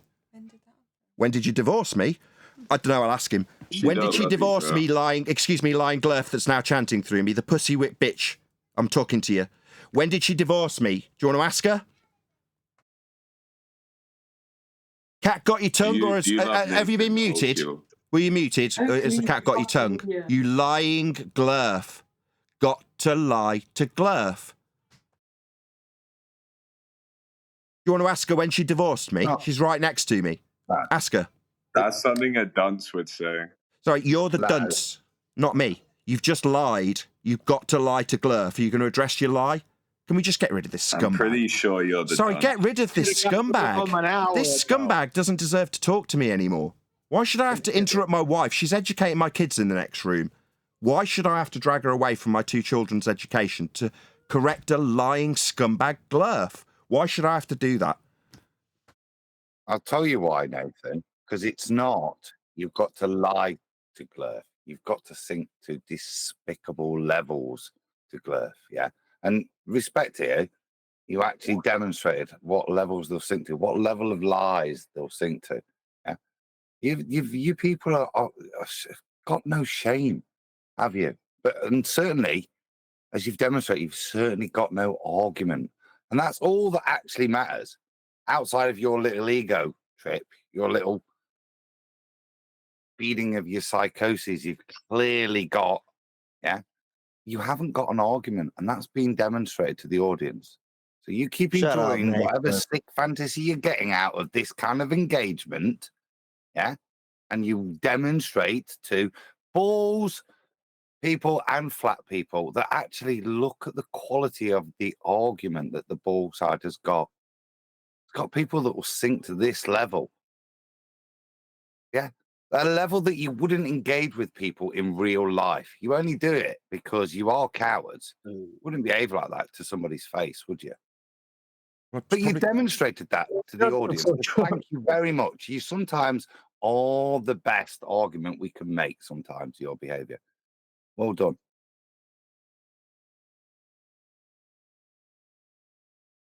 What a total scumbag.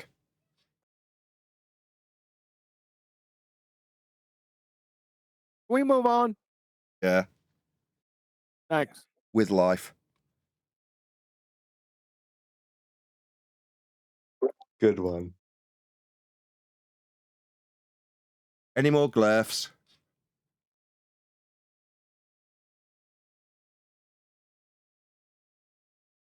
Clearly We have a not. standing question. Go on, you know I'm We about to have a round. standing question on the table. Any scientific evidence of a glurf?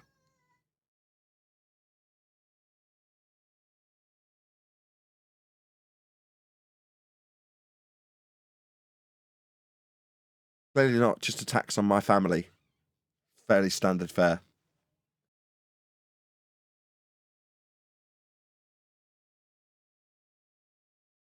It was, wasn't it? A while back.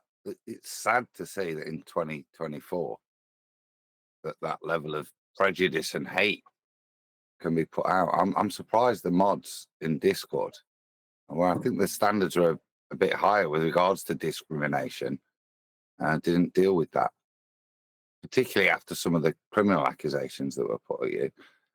Never mind attacking a man who's happily married. Yeah, and to kind of demonstrates it every day if you actually watch the show. But yeah, he's accused me of criminality and then put a smirch on my family. Why? Well, because his wife's come in and defended him and made herself look really stupid, and in turn made him look stupid. So therefore, I hate this man, is his attitude from that point forward. You've humiliated me and my wife. No, I haven't. You've humiliated yourself. What does that response entail? I'll attack you and your wife. I didn't bring her into the conversation. I didn't drag her in to defend me when I failed miserably in my debate. I've never done that. What do I need to drag her in for? Well, because somebody's claiming she's divorced me. Wishful thinking. Yeah, you want me to be miserable because you're miserable as you humiliate yourself. So I hope Nathan's miserable. I hope he's divorced. That's what that is, wishful thinking. No, I'm a happily married man and have been for a long time. My wife loves me dearly. I love her dearly. We've got 2 happy children that we home educate together. Why I'd need to explain this to a glurf scumbag? Boring. Well, now I've been accused of being divorced by a glurf scumbag. Boring? No, right. Why did he bring it up then? Is your glurf scumbag friend boring when he brought up my wife for no reason whatsoever? Oh, it was because he's a pussy whip little bitch and he needed his wife to defend him. So, oh my God. Well, then let's pick up the pace then. Please provide scientific evidence for your globe.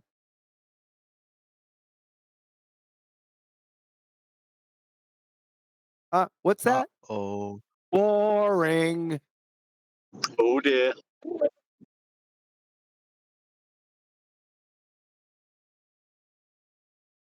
It's all of a sudden got boring. Wonder why. It's only fun when they're begging the question and we're tolerating it. Well, if we're on a globe, how do we go around the globe? Then if they can argue within that fallacy, then everything's cushy. They don't need to interrupt then. They can laugh at us for being stupid, not understanding how we beg the question like they do. Then they're having fun. When their fallacies are pointed out to them, then it's non-stop chanting and besmirching my family and claiming I'm divorced. All right, okay.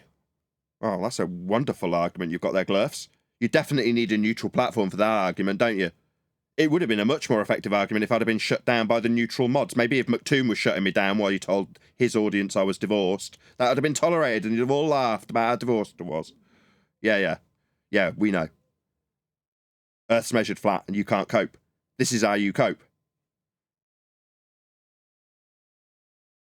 Ask the question again, QE.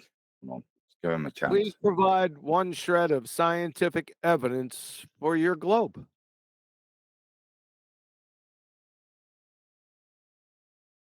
Our survey says. I think Midwits might have something to say. Go ahead. What do you say, Midwits? Midwits. He's just trying to be a chat skank, but I want to hear his voice. Come on. All right, you got me. I'll speak. I'll speak. But my question's to you, Charles. So I don't know if it's the time is the correct time right now. Oh, Jekyll again. Do you want me to ask Nathan because you can't answer it yourself, or what's going on? You just keep asking like incomplete questions. I keep asking you clarifying questions about whatever you're asking. You're not giving me clarifying answers about your initial question. What do you struggle with? What are you struggling with?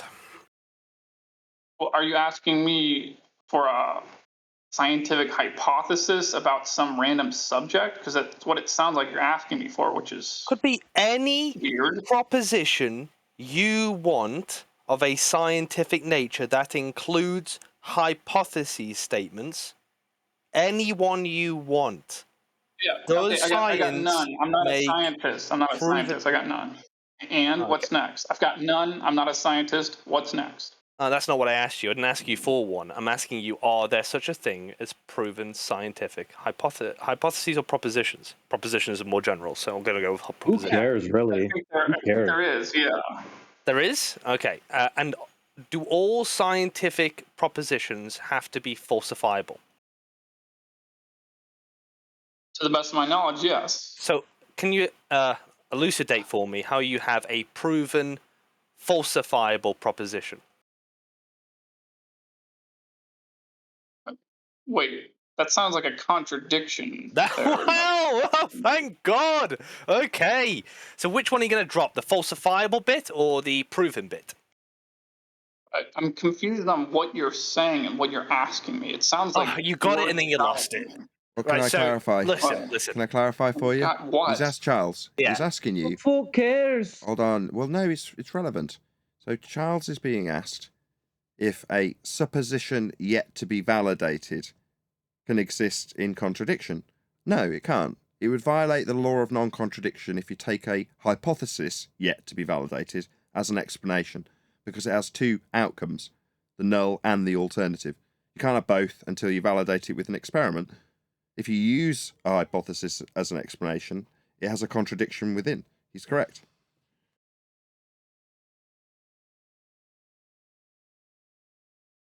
Hypotheses aren't explanations, though. They're suppositions yet to be validated. Which is why I prefer to use the word proposition, because I'm making a even more general statement, which is that there are no.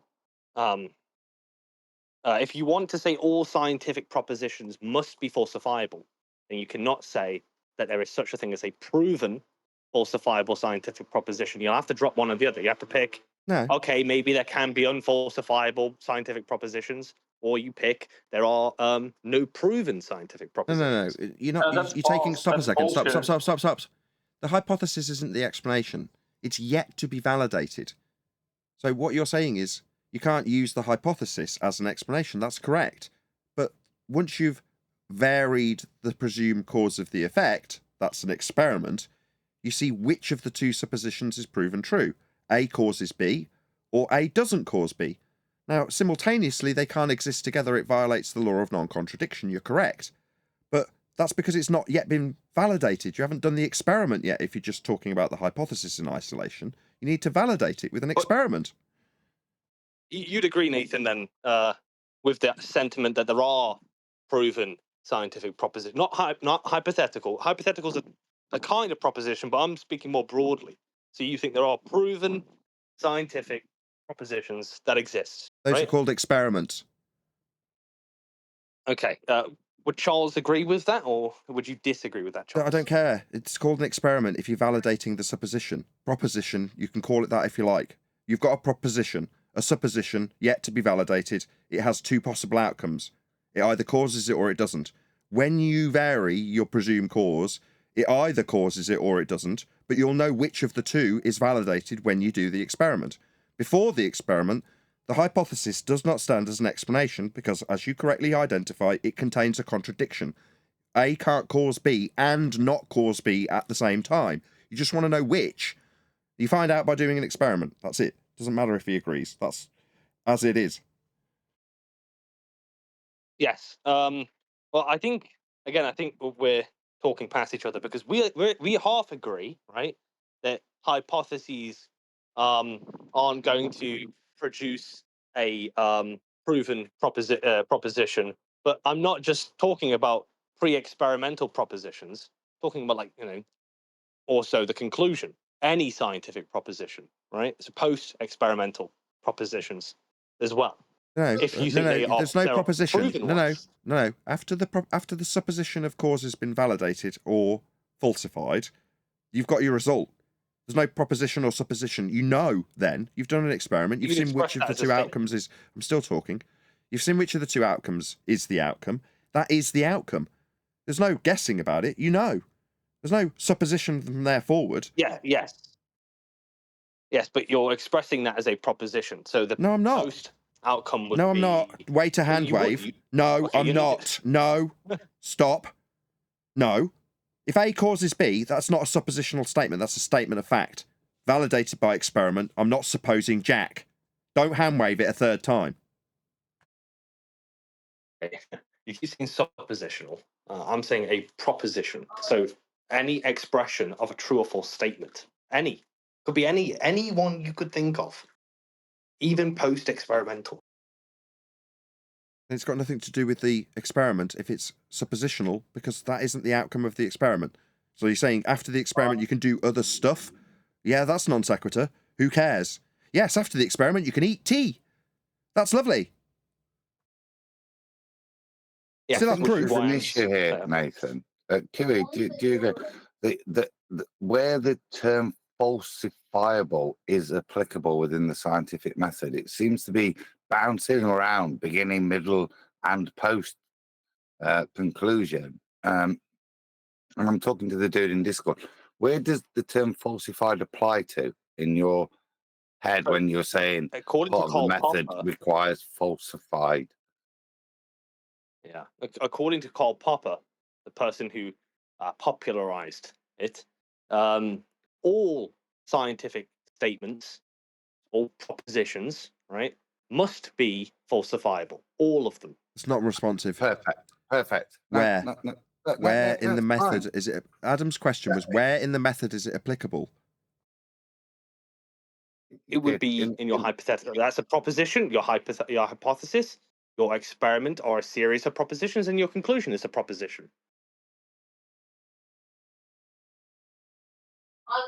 So, your hypothesis, or your conclusion, which bit of it are you applying the falsifiability to? Again, both, right? Post experimental, pre-experimental, your hypothesis, your method of that's experiment will be nonsense. Yeah. That's okay. nonsense. That's what Karl Popper says. That's what Karl Popper says. No, I it's don't not know. what he Not said. what Karl Popper says at all. Citation, please. But it is what I thought where your confusion was. Yeah. What does Karl Popper say exactly? Can you put it in quote marks? I'll read it. 1 second. Yeah. Show where post-experiment the conclusion is falsifiable. It's non sequitur. Well, that's where I think he's getting wrong. You can come out of your experiment, which will be falsifiable, or might verify something. The falsifiability is within the hypothesis. Is it able to be falsified? That is, if you have a viable hypothesis, you have satisfied that criterion. Period. Yeah, and there's more to it than having an alternative and a null. Your presumed cause must be real. It must be the presumed cause in the hypothesis, and it must be capable of variation by you, the researcher. So there's much more criteria to the falsifiability aspect of the hypothesis. Right. So this is the direct quote. Hold on, Adam. Hold on, Adam. Just 1 sec. He's got Karl Popper's quote. Go ahead. Okay, so I'm going to read the whole thing because there's a bit more context that will make it clear, because he doesn't just limit it to a hypothesis. He rejected verifiability as a criterion for a scientific theory or hypothesis to be scientific, rather than pseudoscientific or metaphysical. Instead, he proposes a criterion that a theory be falsifiable, or more precisely, that, and this is the quote, statements or systems of statements, in order to be ranked as scientific, must be capable of conflicting with possible or conceivable observations. Popper, 1962, page 39. Sorry, that didn't say anything about post-experiment. So you just made that up. Well, you're saying it's sorry, stuttery. I'm saying all stuttery. You could all the way around this with a little stuttery, little stammer about the fact that you didn't clarify with your citation. Maybe you could yammer through the conclusion that he didn't cite what he said. So Glur flying scum mode kicks in and chanting begins. Now he's chanting. Now he's chanting. Now he's chanting. Do I have to appeal to the moderators? He's not shutting up. He's not shutting up. No, you didn't clarify by citation that happens post-experiment, which is what you went to go and get this citation for. So that's a total failure. So you just lied and made that up like a lying glurf scumbag that lies about what Karl Popper says when he absolutely, unequivocally did not say what you said he said. You're a liar. That doesn't require you kicking into glurf scum mode immediately to chant through me with your bitch mute button. Is this me muting you? Maybe your glurf scum white knights can appeal to how I'm muting you. You little bitch. With your mute button. Is this your mute button that you need on this neutral platform? Is this your mute button, little bitch? You're muting me. No, son. You didn't back by citation what you claimed. You claimed post-experiment. Karl Popper didn't say that. You're a liar. It didn't have that in your citation. Scum, glurf, gotta lie to glurf. It did not say that. Did you enjoy muting me while I tried to get that out? Did you enjoy muting me? Because on this neutral platform, you can get away with muting me when I win, can't you? Me pointing out how I win like now, after a protracted silence, he thinks it's when I'm talking. Not in the silence. No, it's only when I'm talking that he can use the neutral platform to his advantage and chant through me like he's doing now with his mute button. When I point out that he didn't reach the criteria that his citation was claimed to prove, he chants and uses his mute button. Maybe he'll claim victimhood. Maybe he'll claim that even though this isn't my server, he's getting muted. As he's still chanting through the summary of his failure. So it's not that I'm going to get to conclude with unimpeded air. It's the fundamentalist zealot religious chanting mute button straight through the top of me. No, you didn't meet your standard. You just lied. Doesn't mean that you get to chant through every conclusion. So, okay, I'm going to respond, right? First and foremost, I would hope that you direct some of that lying fluff to QE, who said it was just a hypothesis statement that has to be falsifiable. Secondly, in the definition, as a quote I gave you, he says statements or systems of statements in order to be ranked as scientific, which is in effect saying any proposition. Yeah, the experiment's not a proposition. The experiment's the outcome. Is it just that the response needs you to open up your glurf mute button and talk through me? It seems like I'm being chanted through as I'm responding to him. Glurf mute button needed? Maybe the neutral platform can help you. In response, that an experiment is the outcome. It's not suppositional in nature. Maybe that's the second time I've been chanted through by the glurf scum liar, as his overcome needs chanting through on the neutral platform. Third time's a charm. There's no supposition in an outcome. The experiment lends credence to one or other statements in the hypothesis. It's the outcome, not suppositional, so Karl Popper's statement doesn't apply. It didn't say post-experiment. It doesn't back what you've claimed, you glurf scum. Liar. It didn't say experiment at all. Reread it. Point out the word experiment. It doesn't say it. You brought up experiments. I'm saying any scientific proposition, and QE, you were wrong. Obviously, you said it was just a hypothesis. Falsifiable. You were wrong. You don't know. Knuckle dragger. It has to have experiment if it's natural science, Holmes. He's not listening to you. He's chanting through you. What he's decided is he's going to use the neutral platform against us. So when you try and point out how his failure works, he just opens up his chanting, muting, funky button that he can chant through you so it doesn't get heard by Discord. So no one heard that. My audience got to hear it. I can close the Discord line manually, but none of the Discord server heard you. Therefore, he didn't hear you, so he's not going to respond to you. He's using his fundamentalist religious zealot globe mute button on you. That's what's happening. Does he even, let's go back. Does he even know what a hypothesis is? Well, can we just pare it back a little bit? There is the discussion here is as if when we're talking about Karl Popper, he is the authority on the scientific method. To my understanding, he's got a, I don't know, late 30s or something, critique of the scientific method with regards to his metaphysical views, isn't it? And that critique that he gives is still subject to future critique. So I'm not sure why his critique of it, and it's very clever how the gentleman's misrepresenting the critique and avoiding experiment, is kind of relevant because, like I say, this is a critique. It isn't the scientific method we're discussing now. It's Karl Popper's critique of it from a metaphysical viewpoint. Just to put it into perspective, what's actually being discussed. It's not science. Whether or not that scientific method proves things. I appreciate that response. That's a very educated response, more than what I can say for QE. But yeah, you're right.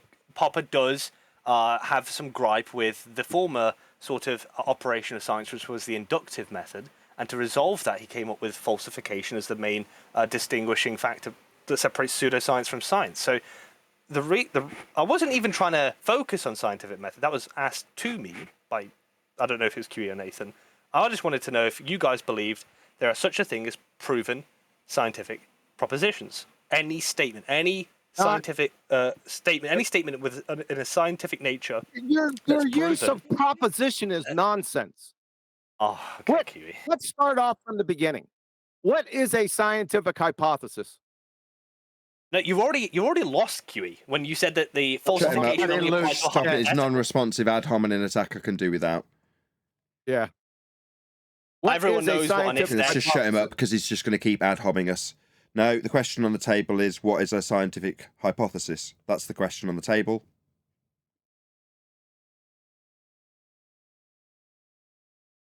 Nope, just I already answered. Just the glurf scum liar response, chanting about how incompetent QE is. I give it a third attempt. Maybe he'll keep talking and using his mute button as I attempt to deliver the question to him for a third time. No? I will answer. Yeah, there it is. That was me pausing to see if you'd just start talking. So you're not ready to listen. You're not ready to engage. You're just waiting for your turn to talk. And I'm still pointing that out. Yeah? My little bait to see if you would chant through me before I even started. Yeah, you fell victim to it. You're not listening. You're chanting. You're using your mute button. Aren't you?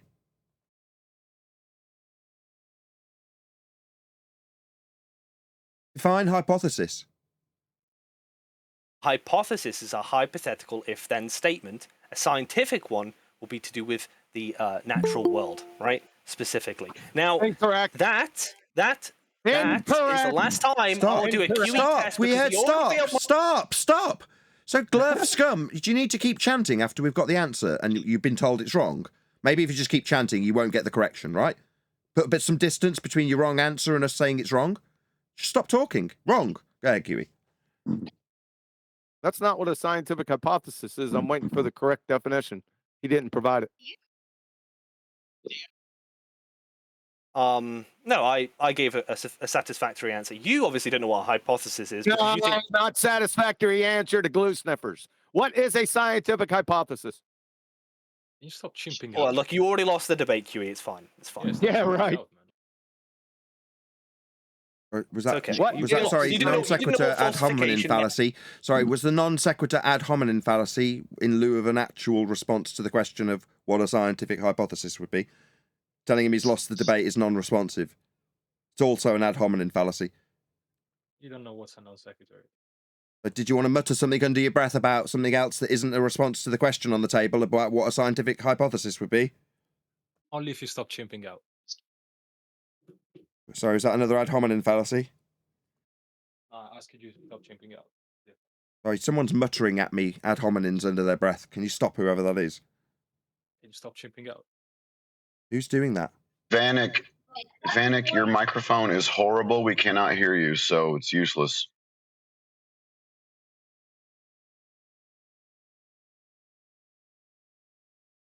Could be Jekyll's wife. Right, you've had time to Google it.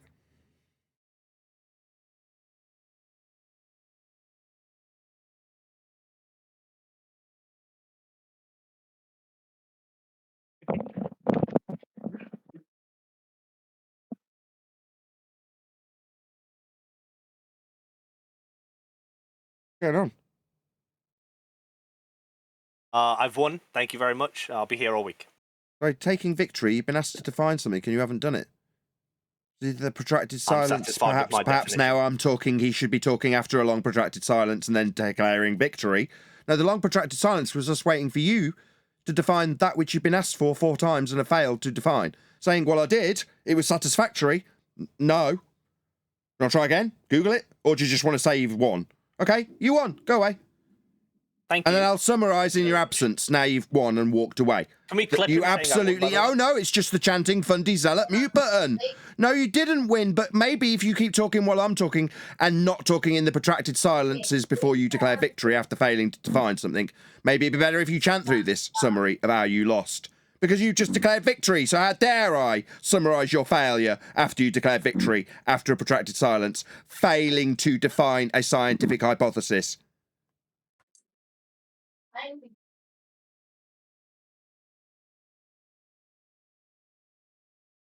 Son, you'd fail 5th grade general science. Tell Karl Popper. What did this have to do with anything in a flat Earth debate server, other than someone's grasp on science? We're so winning. He's turned up here trying to attack the scientific method with, like I said, like what, nearly 100-year-old critiques from a metaphysical philosopher, and he's tried to portray that as, which is actually part of the con that happened in the late 70s, early 80s, which is that science doesn't prove things. All it can do is falsify something. Yeah. Which in their statement, heliocentric world is what they want you to believe science does nowadays.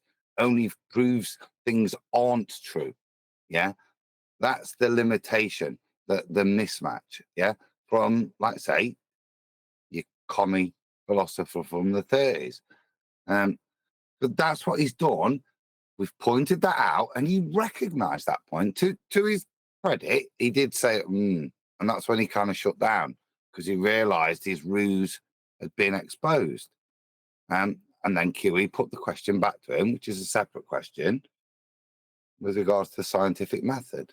And that's when I think he's done. But a very useful stooge. Thank you, sir.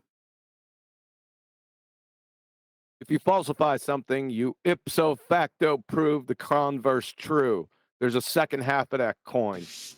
So essentially, globetards are morons. But I falsified it. Well, so you proved it wasn't that then? Yes. Yeah. Well, hold on. You can't possibly have proved it wasn't that. It doesn't prove. It only falsifies. What were you saying, that when I falsify, I ipso facto ultimately prove something also? Yeah, you proved it wasn't that. No, it was no. To quote Brian, it's worse than that. After you've proved it, then your conclusion must also be falsifiable. It just took me a second. That's brilliant. Brian's ace. He's not here, is he? Yeah, he's ace.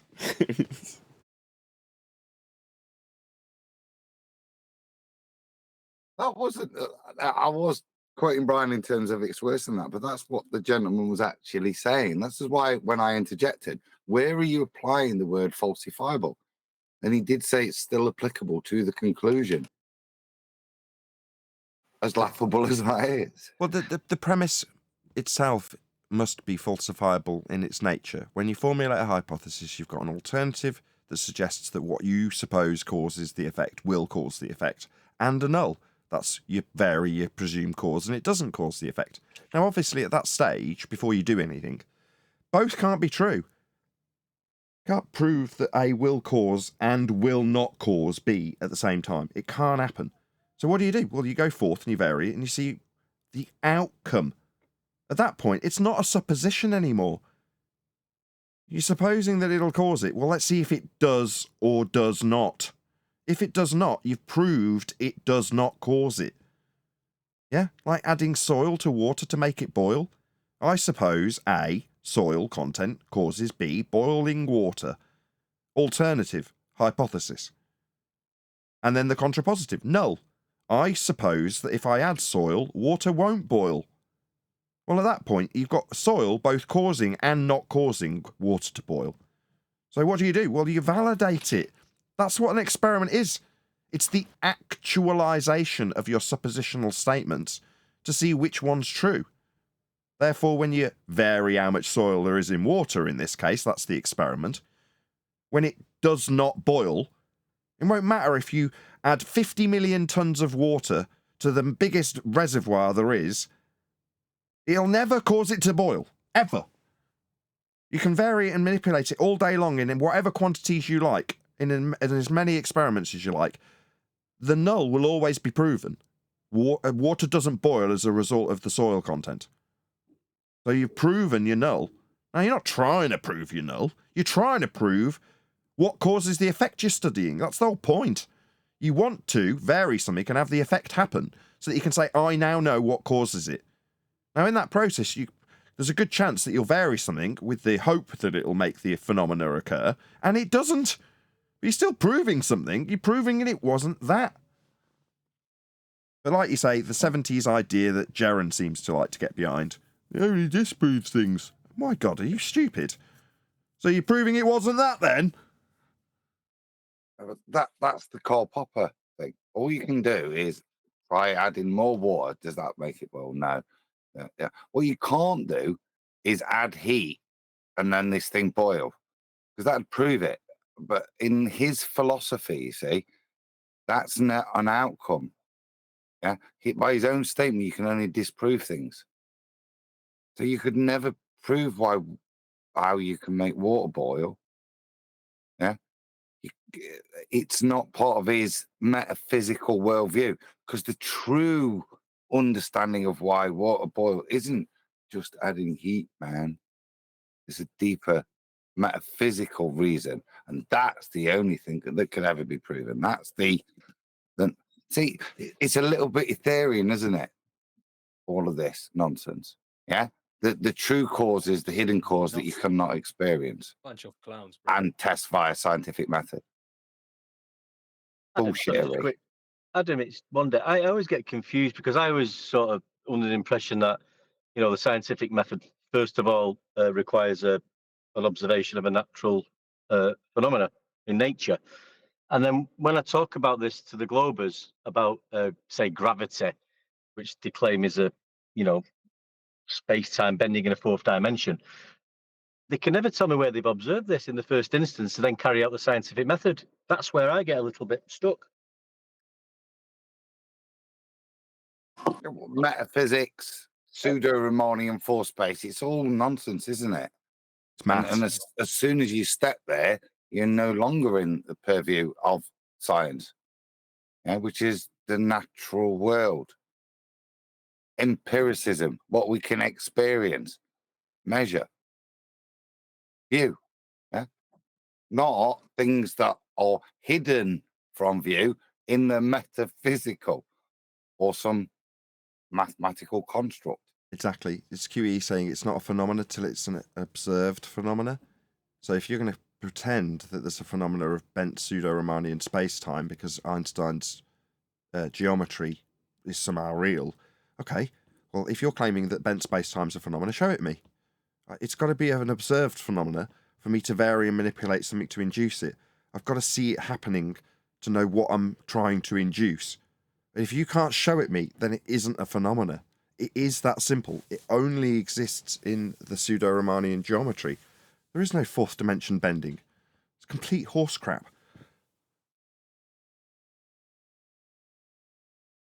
I'm waiting for Glober to say, yeah, there is. Okay, show it me. Give me a bag of bent space-time. That'll cost you that, mate. It's expensive. Right, I normally round out the shows because I end up going massively over time and then only thanking you in my outro. Big props for having me as a guest again, Politics Discord server moderators. You are awesome as always. My moans are only skin deep.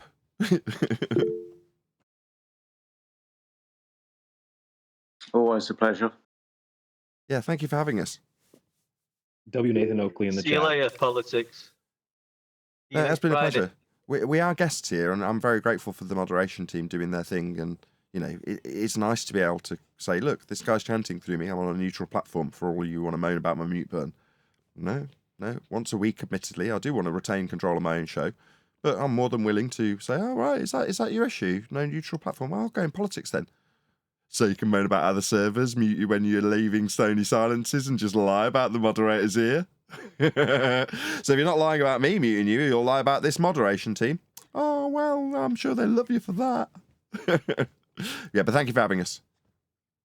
We all say a big thank you to Politics. We don't have to leave. They're still here. Yeah, I'm going to be rounding out there. I've had my 3 hours out of them, and I don't want to push my luck. I'm really grateful. Spike out of his arm. I'm grateful. The I'm only grateful. TV spike. Nathan, I just wanted to say something. Go on then. I want to say good morning, good afternoon, good evening, everybody. To kind of allude to what Dex said about the Einsteinian fourth dimensional bending space-time horse cocky poo-poo. Let's even give them one and raise them their 100-plus-year-old force. Let's say I'm speaking like on behalf of a Glober. Well, the natural phenomenon is seeing, people fall and rocks fall off of mountains and things like that. That's the force. Okay, but then gases go up. Gases go and expand everywhere. Okay, so now that's the null. That right there refuted that there's a downward bias. So even in the most simple, dumbfounded globe card pseudo experiment, but just observing rocks falling from mountains or things falling down, saying it is a force, there's something that refutes that and debunks that. It's gases, right? Yep. So even on that, the disprove that Jaron says, which is part of it, proven and disproven right there, if you want to call it science, right there, that observation and that so-called experiment, if you will, just by observing gases expand and rise. Right there, that negates saying that gravity is a scientifically proven, even though it's not, because it doesn't exist. But even if you spoke as a globe-trot advocate, still you put your foot in your mouth when you try to say that gravity is scientifically proven in all aspects. That's all. With that, I'm going to say another huge, massive, enormous thank you to the Politics Discord server for letting us come as a guest, letting them fundy mute us so that the audience can tell that it is genuinely not our server and I have got no control of it. But there we go. Also, a massive thank you to today's G Plus panel, and of course, a massive thank you to all of you for liking, commenting, sharing, subscribing, joining as a Nathan Oakley 1980 channel member, hitting me up on Ko-Fi and PayPal and all that good stuff. I've been Nathan Oakley, and I will see you all in the next video.